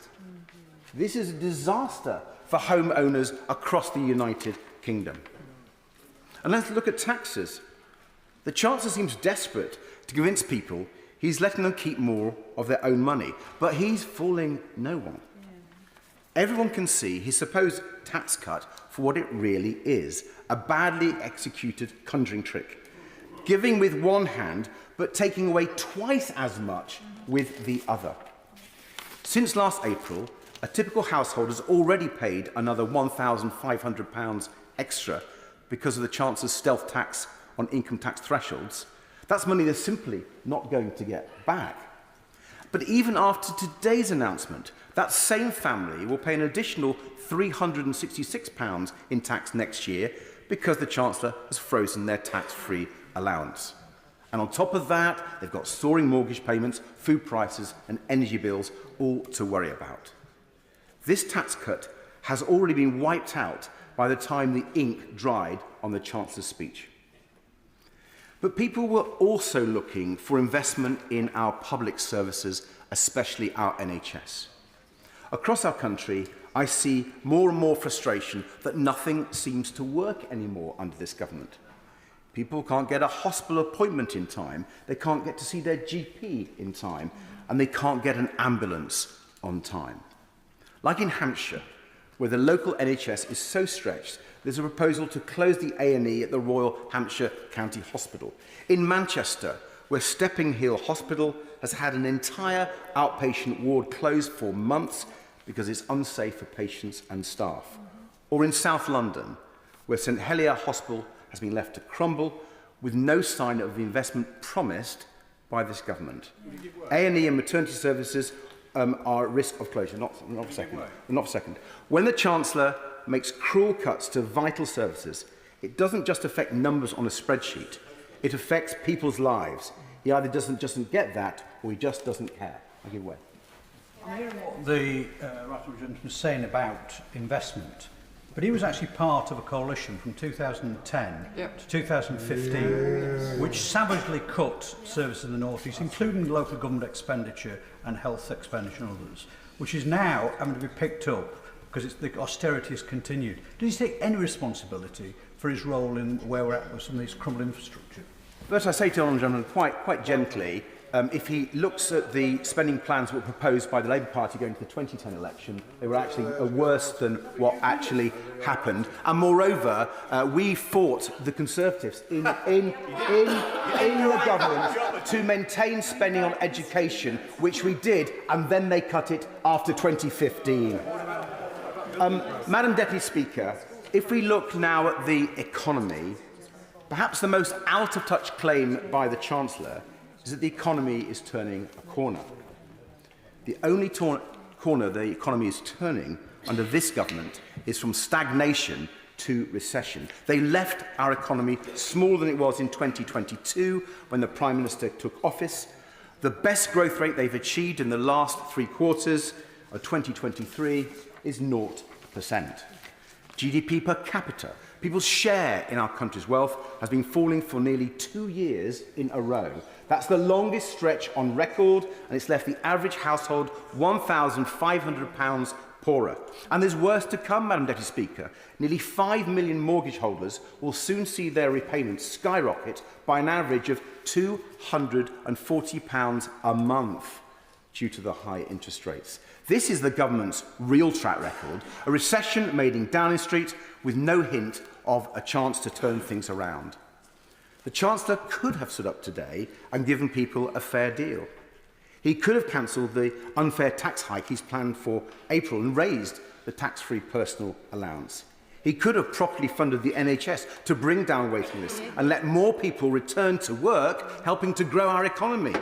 He could have championed unpaid carers and raised the carers allowance. He could have supported people with the cost of living by reversing his tax cuts for the big banks to help those struggling with their mortgage payments. And he could have presented a serious plan for economic growth by launching an industrial strategy, reforming business rates and standing up for our small businesses. Instead, he went for one last roll of the dice in a desperate attempt to cling on to power. But, Madam Deputy Speaker, I think people have already made up their minds. So the government must do the right thing, call a general election right now before they do even more damage to our wonderful country. David Evanet. Thank you very much, Madam Speaker. And I follow the honourable gentleman, the member for Kingston and Surbiton, and I obviously heard a different budget from what he heard. I thought there was a lot in this budget that is very good and to be commended. As someone who read economics at the London School of Economics many years ago, I understand and appreciate the economy, the challenges that my right honourable friend had to confront. I welcome his announcements today, as well as the sensible and measured approach he has taken. I commend him for his performance and the proposals today, and I want to concentrate on a few key issues which are really vital to my constituents. Now, of course, our country and the whole world has experienced unprecedented difficulties in recent years due to matters out of our control. The COVID-19 pandemic and the wars in Ukraine and the Middle East. We are suffering the consequences, so it remains as important as ever to practice fiscal responsibility. And as we continue to see the results of the Conservative government's efforts to bring inflation under control, grow the economy and reduce debt, I believe we are looking for our country to have a better future. I was actually in the Education Department when the gentleman, the member for Kingston and Surbiton, was in coalition government. And I would ask him to really look at the record of some of the things of what he is saying now. Inflation has fallen from over 11% to 4%. The economy is now performing better than forecast, wages are increasing, and we're seeing mortgage rates coming down. As we heard from the Chancellor, our economy has outperformed European neighbours, and the OBR forecasting we will meet our fiscal rule to have debt falling as a share of the economy. This is all really positive news, and the measures in the budget today, I think, will enhance it and be welcomed. I very much look forward to seeing the benefits of today's announcements for my constituents in Bexley Heath and Crayford. High inflation is a bad thing for everybody. It affects and causes problems. Individuals, businesses, communities, everyone. I was just rather sorry that both the Leader of the Opposition and the Leader of the SNP couldn't at least praise that, because this is a real achievement. Down to 4%. We've again cut taxes for 27 million working people from next month by cutting the main rate of the employee national insurance contributions by 2p in the pound. Together with the cut announced at the autumn statement, this equates to a tax cut of over £900 for the average worker. This is really good news. Personally, I've always disliked national insurance. As the Chancellor said, it's an unfair double tax on work. And I think, therefore, what he is doing in this is a fairer system. And it's the best way to incentivise work, which is something we've got to do. Incentivise work. Get more of the people who are not working and active to get into the labour force. And that is the way to drive growth, in my opinion. This way, we're going to a fairer and simpler and more understandable tax system, which I think we would all welcome. From April, a full-time national living wage workers' take-home pay will be 35% greater in real terms in 2010 due to the excessive increases in the national living wage and the tax cuts we have delivered. I welcome particularly my right honourable friend, the Chancellor's commitment to supporting parents, and have long campaigned for a change in the system to end the unfairness for single-income families with higher child benefit charge. Families are the foundation of our society. We value them and we need to support them as much as we possibly can. Almost 500,000 families will benefit from the increase in the threshold to the higher income child benefit charge, with some 170,000 families no longer having to pay the charge. It's also right that we look to end the unfairness of the single earner families by moving towards a household system by April 26. So many of my constituents have raised this in the past. I've raised it with this Chancellor and previous one, and therefore we're delighted that he has taken on board this, he has listened and he has acted, and I commend him for that. The other thing that is important to us in my constituency and Bexley Borough is because we use the car more than most, because we don't have an underground system.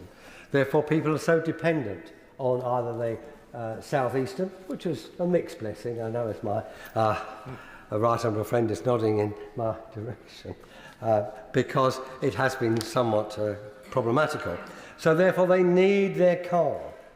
And maintaining the cut on the fuel duty and freezing the rates for the 14th consecutive year is to be commended. Also, the freeze on alcohol duty, which I know many of my colleagues on this side have campaigned vigorously for. They've campaigned with justification. And two of our excellent pubs, one is the Penny Farthing, which is a micro pub in Crayford, and the King's Arms in Bexley Heath. Every time I go in there, and it isn't, Madam Chairman, too often, I have to assure you, but I'm always campaigning for this, and therefore it's good news for everyone in the alcohol industry and for those who drink in our pubs. And pubs are social hubs in our area, and good publicans and good company. Unfortunately, we're too busy working, Madam Deputy Speaker, to be able to go in too often. I know they will be welcoming these measures when they notice them on the news later. The other thing I particularly was interested in was the tax relief for savers, the new British ISA, providing an extra £5,000 tax-free allowance. Yes, I must stop. I'm getting the nod from the Deputy Speaker. But I would like to welcome that and the increase in the registration for small businesses of VAT.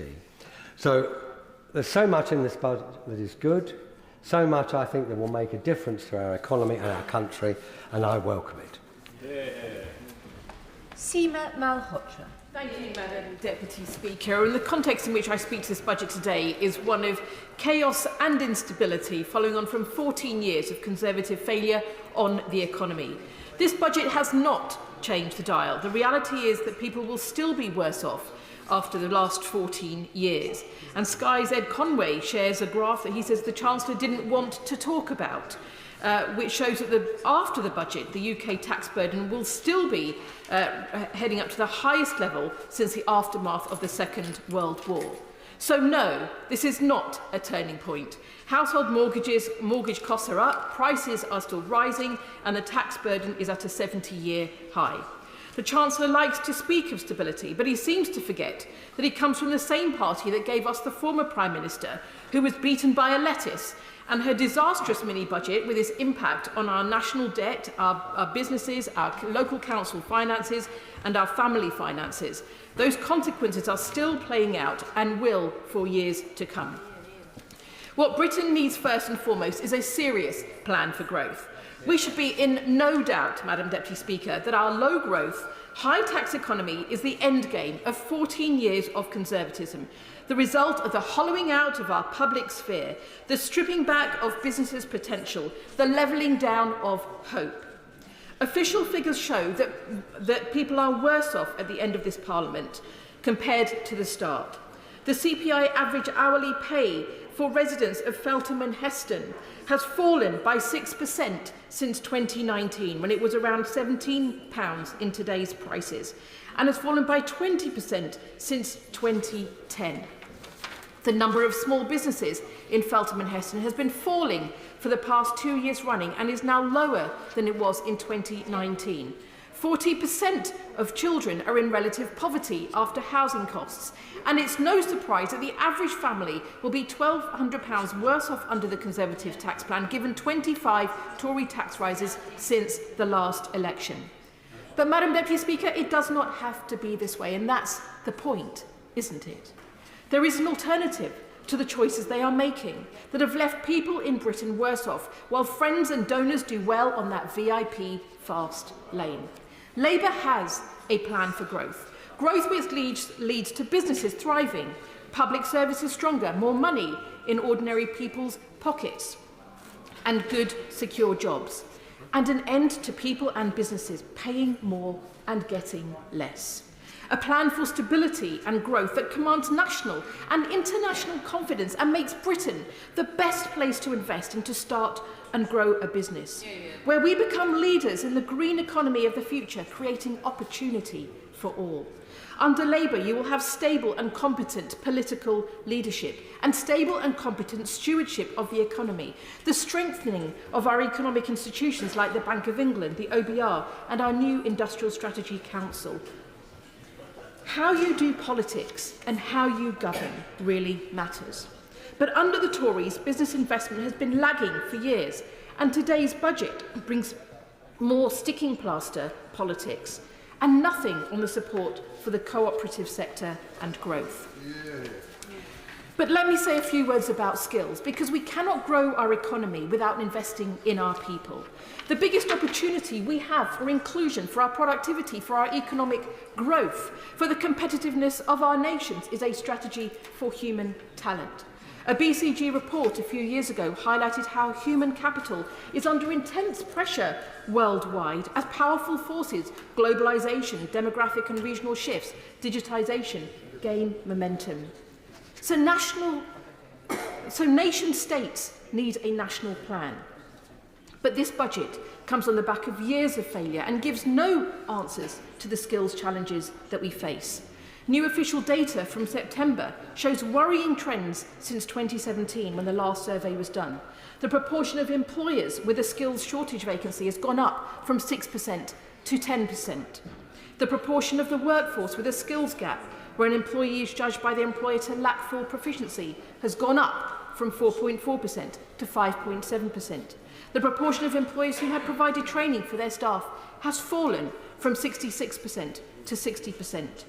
And meanwhile, the number of apprenticeship starts has plummeted under the Tories by over 200,000 since 2017, with more than £3 billion of the apprenticeship levy unspent since 2019. Apprenticeship starts in the West Midlands, where I recently visited Southend City College in Birmingham with our superb West Midlands mayoral candidate, Richard Parker. Apprenticeship starts in the West Midlands have fallen by over 30% since 2010. And small business engagement with apprenticeships has dropped by a staggering 49% since 2016, something we must change. And this decline has not been an equal one. In 2015, more apprenticeships were started by learners amongst the bottom 40% of income distribution. Now they are started by those in the top 40%. And the Chancellor rightly talked about the productivity challenge, and some of that improvement coming from digitalisation and AI. But over half of secondary schools in the UK were not even offering computer science as a GCSE in 2021. And the number of 14 to 19-year-old students taking technical IT or computing qualifications has fallen by a third since 2015. Tackling our productivity also needs a plan for our young people. Under a Labour government, Britain's skills plans will be led by a new National Skills Task Force, Skills England, working alongside our industrial strategy, which brings together businesses, training providers and unions to meet the skills needs of the next decade across all of our regions. We'll recruit over 1,000 new careers advisors for our schools and colleges, deliver 2 weeks of work experience for every young person so that young people know the pathways that are available to them. And we will better support our FE sector to support local skills needs where the LSIPs demand it, with new technical excellence colleges. And we will transform the apprenticeship levy to bring more flexibility with up to 50% of the levy spent on courses more flexibly as businesses have called for. Business including the Tesco, the Co-op, the BRC, the Tech UK, City and Guilds, the British Chamber of Commerce, Superdrug, the CIBD and many others. So let me conclude with this, that Britain needs a change, and it is only a changed Labour Party that will deliver it, with a costed plan for all our policies that will drive the change we need in our economy, our NHS, our public services and our communities. They, Madam Deputy Speaker, are out of ideas and they are out of time. And more than anything, this budget has shown what my constituents need and what our economy needs and what our country needs is a Labour government. Dame Priti Patel.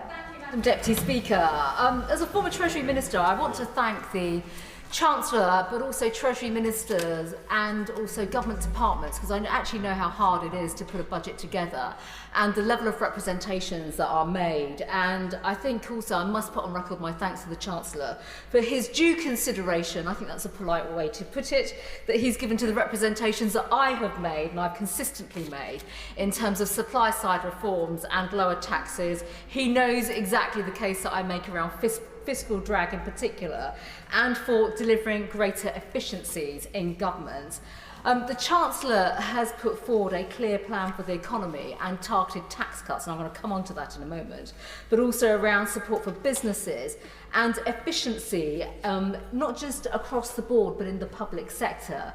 And we're never going to get the benefits today, I think, of discussing the ins and outs of the Red Book and the OBR. And, you know, on days like today, if we had much more time, we'd all love it. And I can give you that assurance. But I think it's fair to say we must all recognise that there are some fundamental challenges that our economy faces, which, of course, the budget has sought to address. And the Chancellor understands that tight, fine line that he is walking.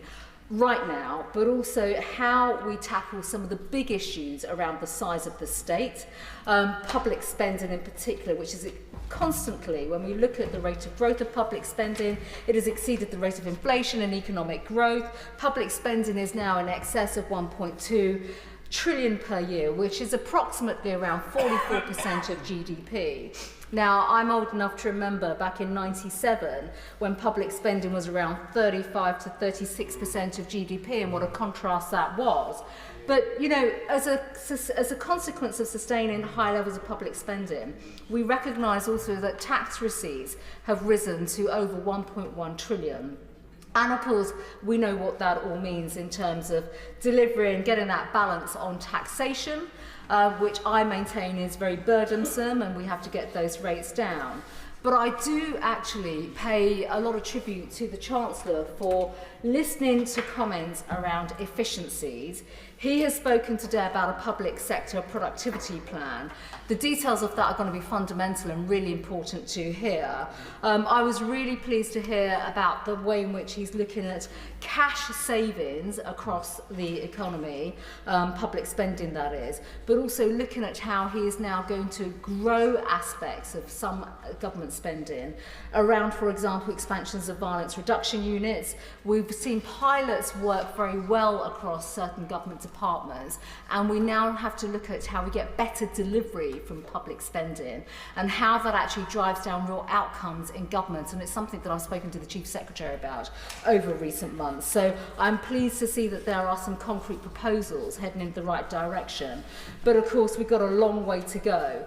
And with that, I want to come on to the area of, you know, people keeping more of what they earn, which is clearly a fundamental Conservative principle. And this is where the whole issue of NICs comes back into play. And I've seen the numbers, and clearly, you know, we are heading to a direction, Madam Deputy Speaker, where we could even move into the direction where we see low rates of national insurance coming forward. Yet again, we've seen them go down. I think the debate when the legislation comes forward is going to be very interesting. I stood here back in the autumn and there were about 3 people speaking in favour of national insurance coming down and supporting the legislation and everything else. We want to see much more support for it next week. But importantly, I think we've got to get this balance right in terms of incentivising work. Getting national insurance down is fundamental, but actually tackling the number of people that get caught up in terms of high rates of taxation and fiscal drag. The last numbers in the autumn meant that 4 million more people would be brought into paying high rates of taxation by 2029. We'll go through the OBR and see what this means this time round, but of course it is still significant, and we now know that more work is required in that area.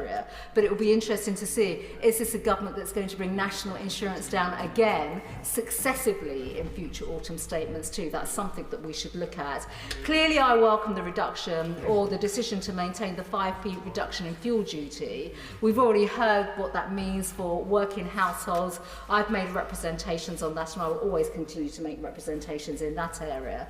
But also when it comes to business taxes, fiscal events are huge for business taxation, they really are, and I welcomed the announcements today on increasing that registration threshold, obviously freezing things such as alcohol duty, but also when it comes to dealing much more on tourism, lowering corporation tax. I've spent many times here speaking about low rates of corporation tax. We are now tied into the OECD rates of minimum corporation tax. My views are known on that, but also I want to see greater changes now so that we can see businesses benefit from our Brexit freedoms. So, Madam Deputy Speaker, there are many areas that I would like to speak about today. But I think broadly speaking, the direction of travel is really important. I also recognise, though, that I heard the benches opposite speak about local government finance. I'm just going to welcome the announcement of £5 million today that have been made through the Levelling Up Fund for cultural projects, because actually that comes to my area in Morden too. And these are important measures today that have been announced. It's a tough time, but at the same time, there is a plan that the Chancellor has announced, and we need to stick with that plan and make sure that it delivers for working families. Stuart Hosey. During his statement today, the Chancellor said not just higher GDP, but higher GDP per head. Just one slight snag with that. The figures published today for GDP growth per capita, 24 through to 2027, are lower in every single year than the figures they published only a year ago. So it's not higher GDP per head, it's actually lower GDP per head. And I use that as a little example, because we hear the rhetoric and the hyperbole that introduces a budget statement, but it rarely stands any scrutiny when one actually reads the budget documentation. Now, I'm absolutely certain that the government can claim they're going to meet both their fiscal targets at the end of a 5-year future rolling forecast. I think every government could say they're going to meet their targets at the end of a 5-year future rolling forecast. It's what happens in between that's important. Now, they told us a year ago net debt would fall as a share of GDP in 24-25, and the net borrowing would fall below 3% of GDP in 25-26. However, by the time of the autumn statement, only 5 months ago, we were told debt would now not fall until 25-26, a year later, and they still forecast that deficit would fall below 3% of GDP in the same year. We were also told in the spring that GDP growth would exceed 2% in 2 of the next 5 years, and that productivity would sit between 1 and 1.3% every year across 24 to 27. But by the time we reached November, growth was not forecast to exceed 2% in any of the forecast years, and productivity growth was forecast down in every single year. Today, though, the Chancellor announced while they would still meet their primary debt target in the same year, 25-26, the percentage of debt to GDP would be higher than it was only 5 months ago. So debt not really falling, at best debt stagnating. And GDP growth would still not exceed 2% in any year to 2028. This is really important. Another half-decade where GDP growth will not even meet or reach historic trend growth rates. That is absolutely shameful. And in terms of productivity, the productivity per hour metric which the government like, it is actually lower cumulatively over the new forecast period today than the government announced last November. He said it was a budget for growth, a budget for productivity, a budget for long-term investment. The debt is not really falling as a share of GDP. The deficit is not getting better. It's actually getting worse compared to the forecast last year. And in terms of productivity, that perennial problem which we all recognise exists, productivity growth cumulatively over the entire forecast period is lower than the government announced last November. Of course I'll give way. I'm very grateful to you giving way. Does he agree that we've got to increase growth, which we all agree on? We've got to get all parts of the United Kingdom growing. And if he looks at the figures from the House of Commons Library, from 2011 to 2021, England grew cumulatively 14.9%, Wales 13.7%, Scotland 7.2%. Does he agree that the Scottish Government need to do more to stimulate growth in Scotland? I agree that we need growth across the piece. If one of the tools to facilitate growth is tax credits, then I'm sure the Minister recognises tax credits are a function of corporation tax. And therefore, if he's genuinely serious about encouraging growth in Scotland, it devolve powers over business taxation with their associated tax credits. And we'll see how we get on. The point I wanted to make, and I'm coming to a conclusion, Madam Deputy Speaker, is that whatever else was said at the start of this statement about growth, about productivity, all the hyperbole, all the big introduction, all the fanfare, this budget actually delivers none of these things, as evidenced by the numbers the government have published themselves today. Thank you, Madam Deputy Speaker. Can I commend my right honourable friend, the Chancellor, for his budget statement today. He is, I believe, slowly but surely getting Britain's economy back on the right track. However, we have much work to do. The United Kingdom has, I believe, no business in being a high-tax, low-growth and low-aspiration nation. That is not the Britain that I recognise. The people of Romford are feeling the pinch. The overall burden of tax is higher than it has been since the Second World War. Council tax is rising in the London Borough of Havering yet again, but public services are not even meeting the basic expectations. Local government is struggling to remain solvent. The cost of living is hitting my constituents in the pocket very hard, with energy prices rocketing and the daily cost of food and essential shopping rising to unprecedented levels. Inflation remains acute, yet there is little economic growth. Financial prudence may be an important Conservative attribute, which is certainly absent from the benches opposite, but there is, Madam Deputy Speaker, nothing less Conservative than a record high tax burden. We can and must do very much better. Hard-working families in Romford want to see lower taxes, higher economic growth and good public services. These three aims can only be achieved if we adopt a robust, free enterprise agenda, reduce the size of the state at every level, and give the British people the incentives they need to work harder, be more productive, and maximise our nation's potential for economic growth. My Essex constituents are entrepreneurs, market traders, small businessmen, shopkeepers, and city workers. They do not want to see an economic policy of managed decline, but rather one of heightened ambition and raised expectations. So, that is why I welcome many of the Chancellor's tax announcements today. The additional 2% cut to national insurance contribution means that this Conservative government has delivered £900 annual tax cut for the average worker. The extended cut to fuel duty will also help hard-working people mitigate the costs of the Mayor of London, who has imposed so much extra costs on my constituents. Child benefit reforms will help millions of hard-working families.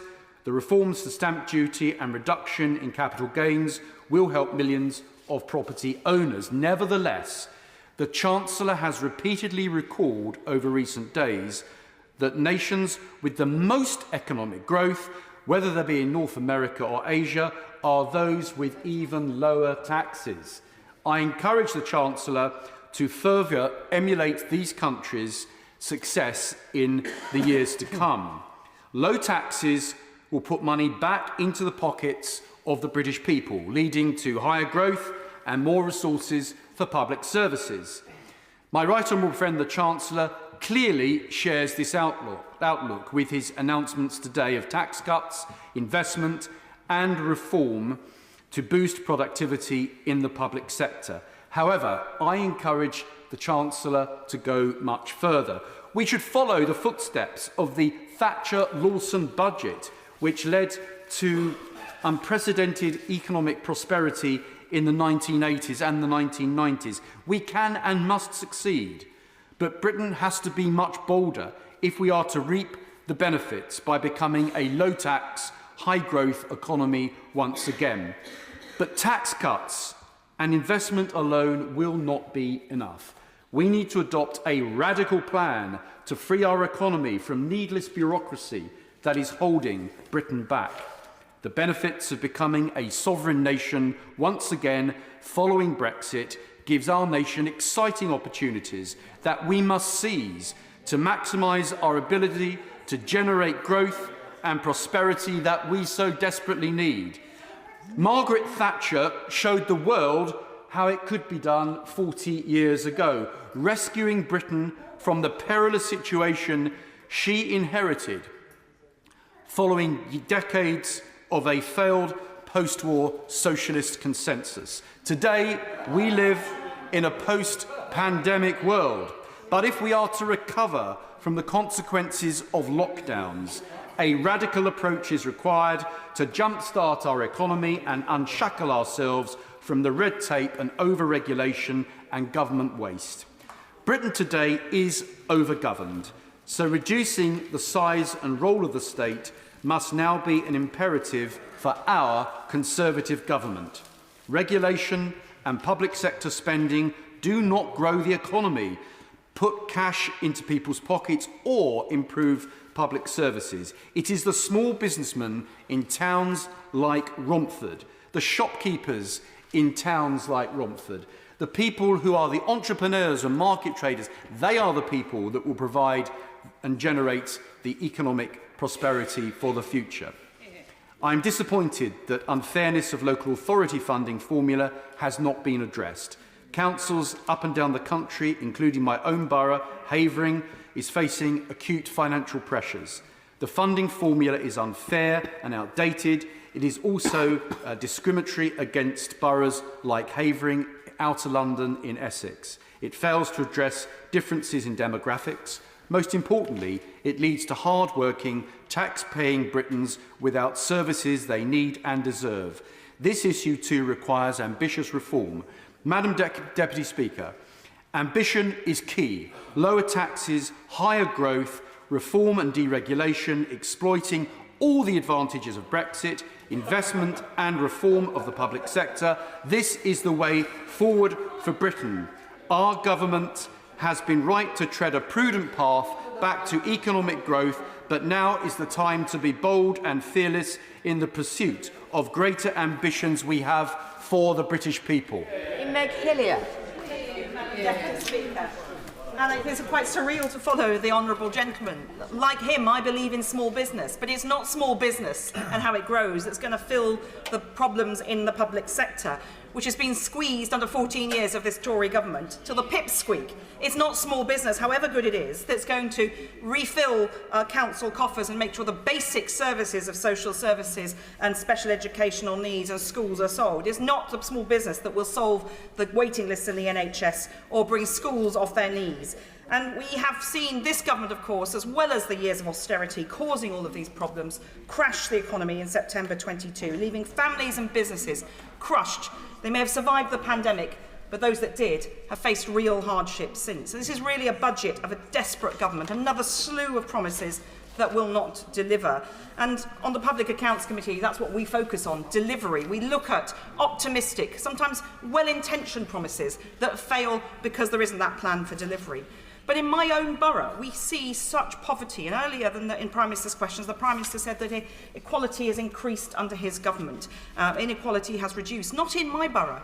48% of children in Hackney, nearly 1 in 2, live in poverty after housing costs are taken into account. And even in central inner London, we are the 22nd most deprived local authority in England.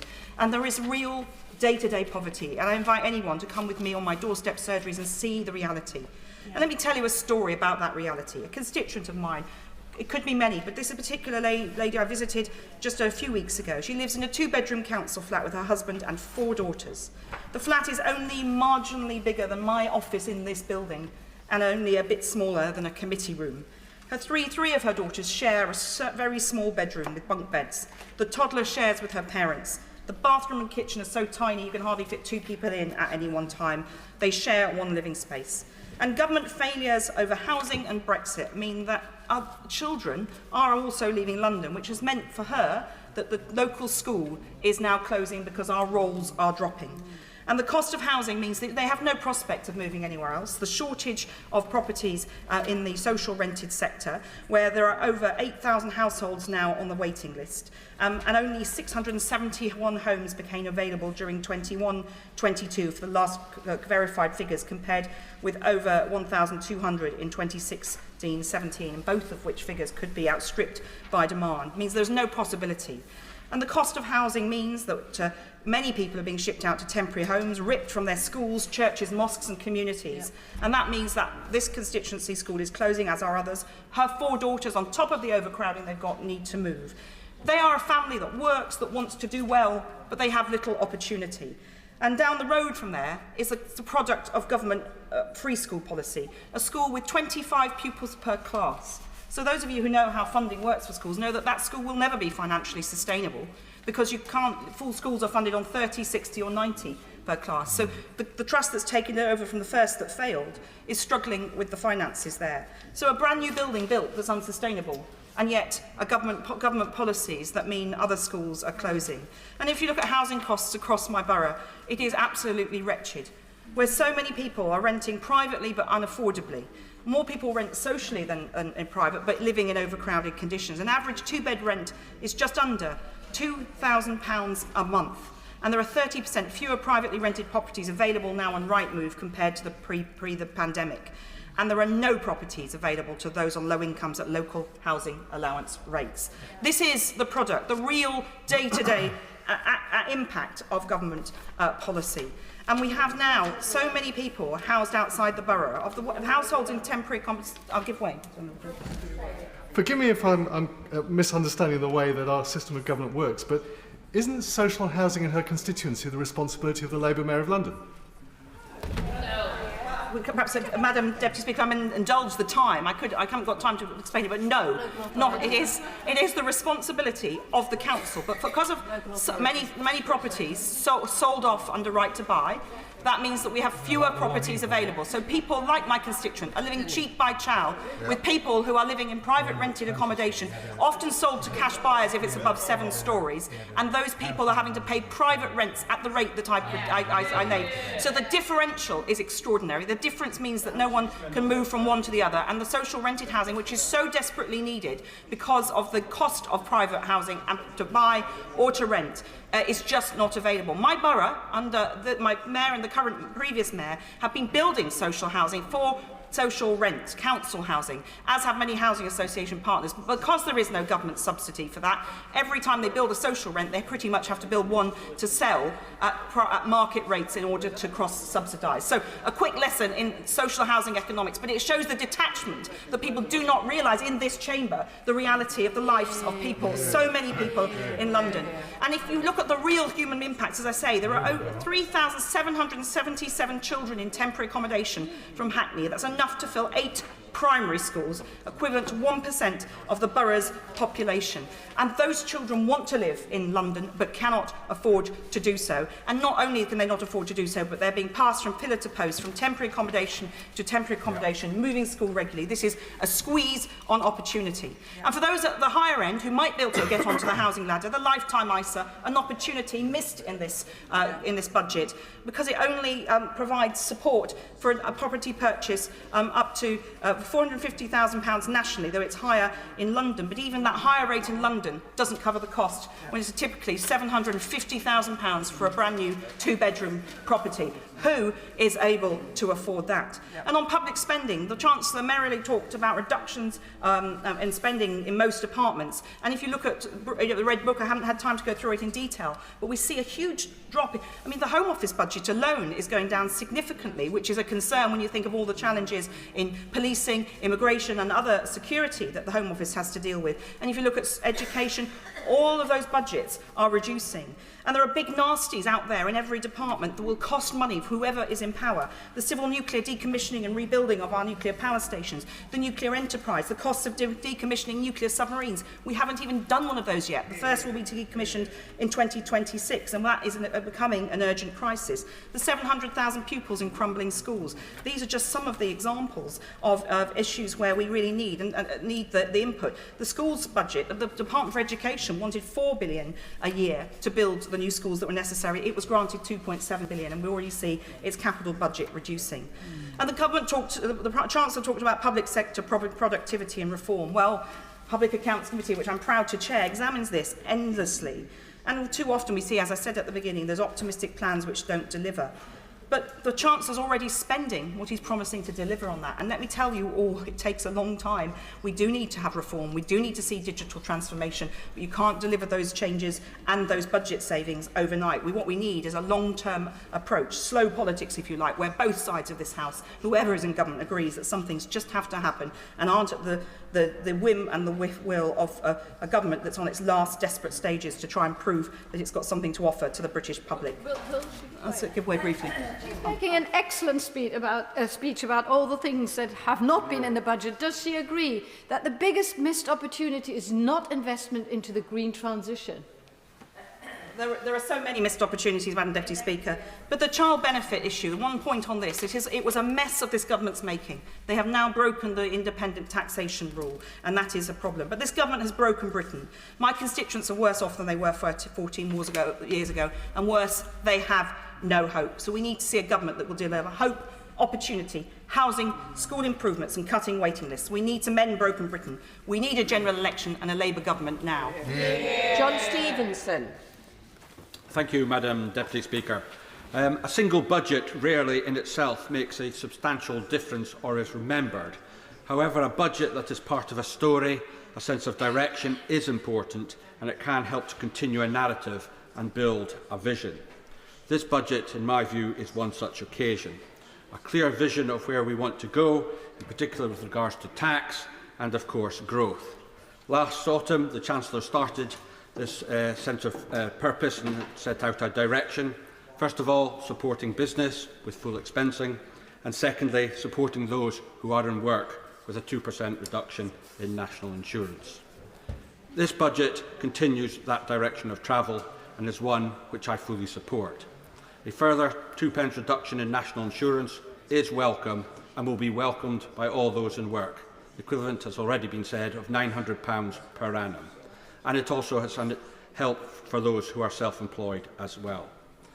And if I was to make one suggestion to my party as it continues this narrative and looks to the manifesto and a commitment at the next election, is to reduce national insurance further and indeed to ultimately abolish it.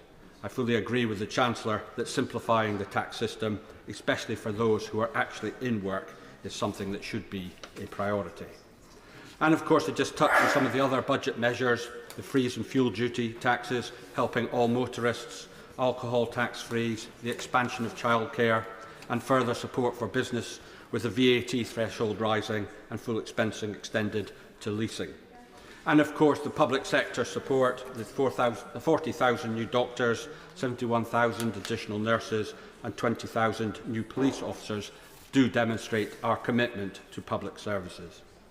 But budgets cannot be seen in isolation, and there is plenty of other things going on. Unemployment remains historically low, which benefits families and individuals up and down the country.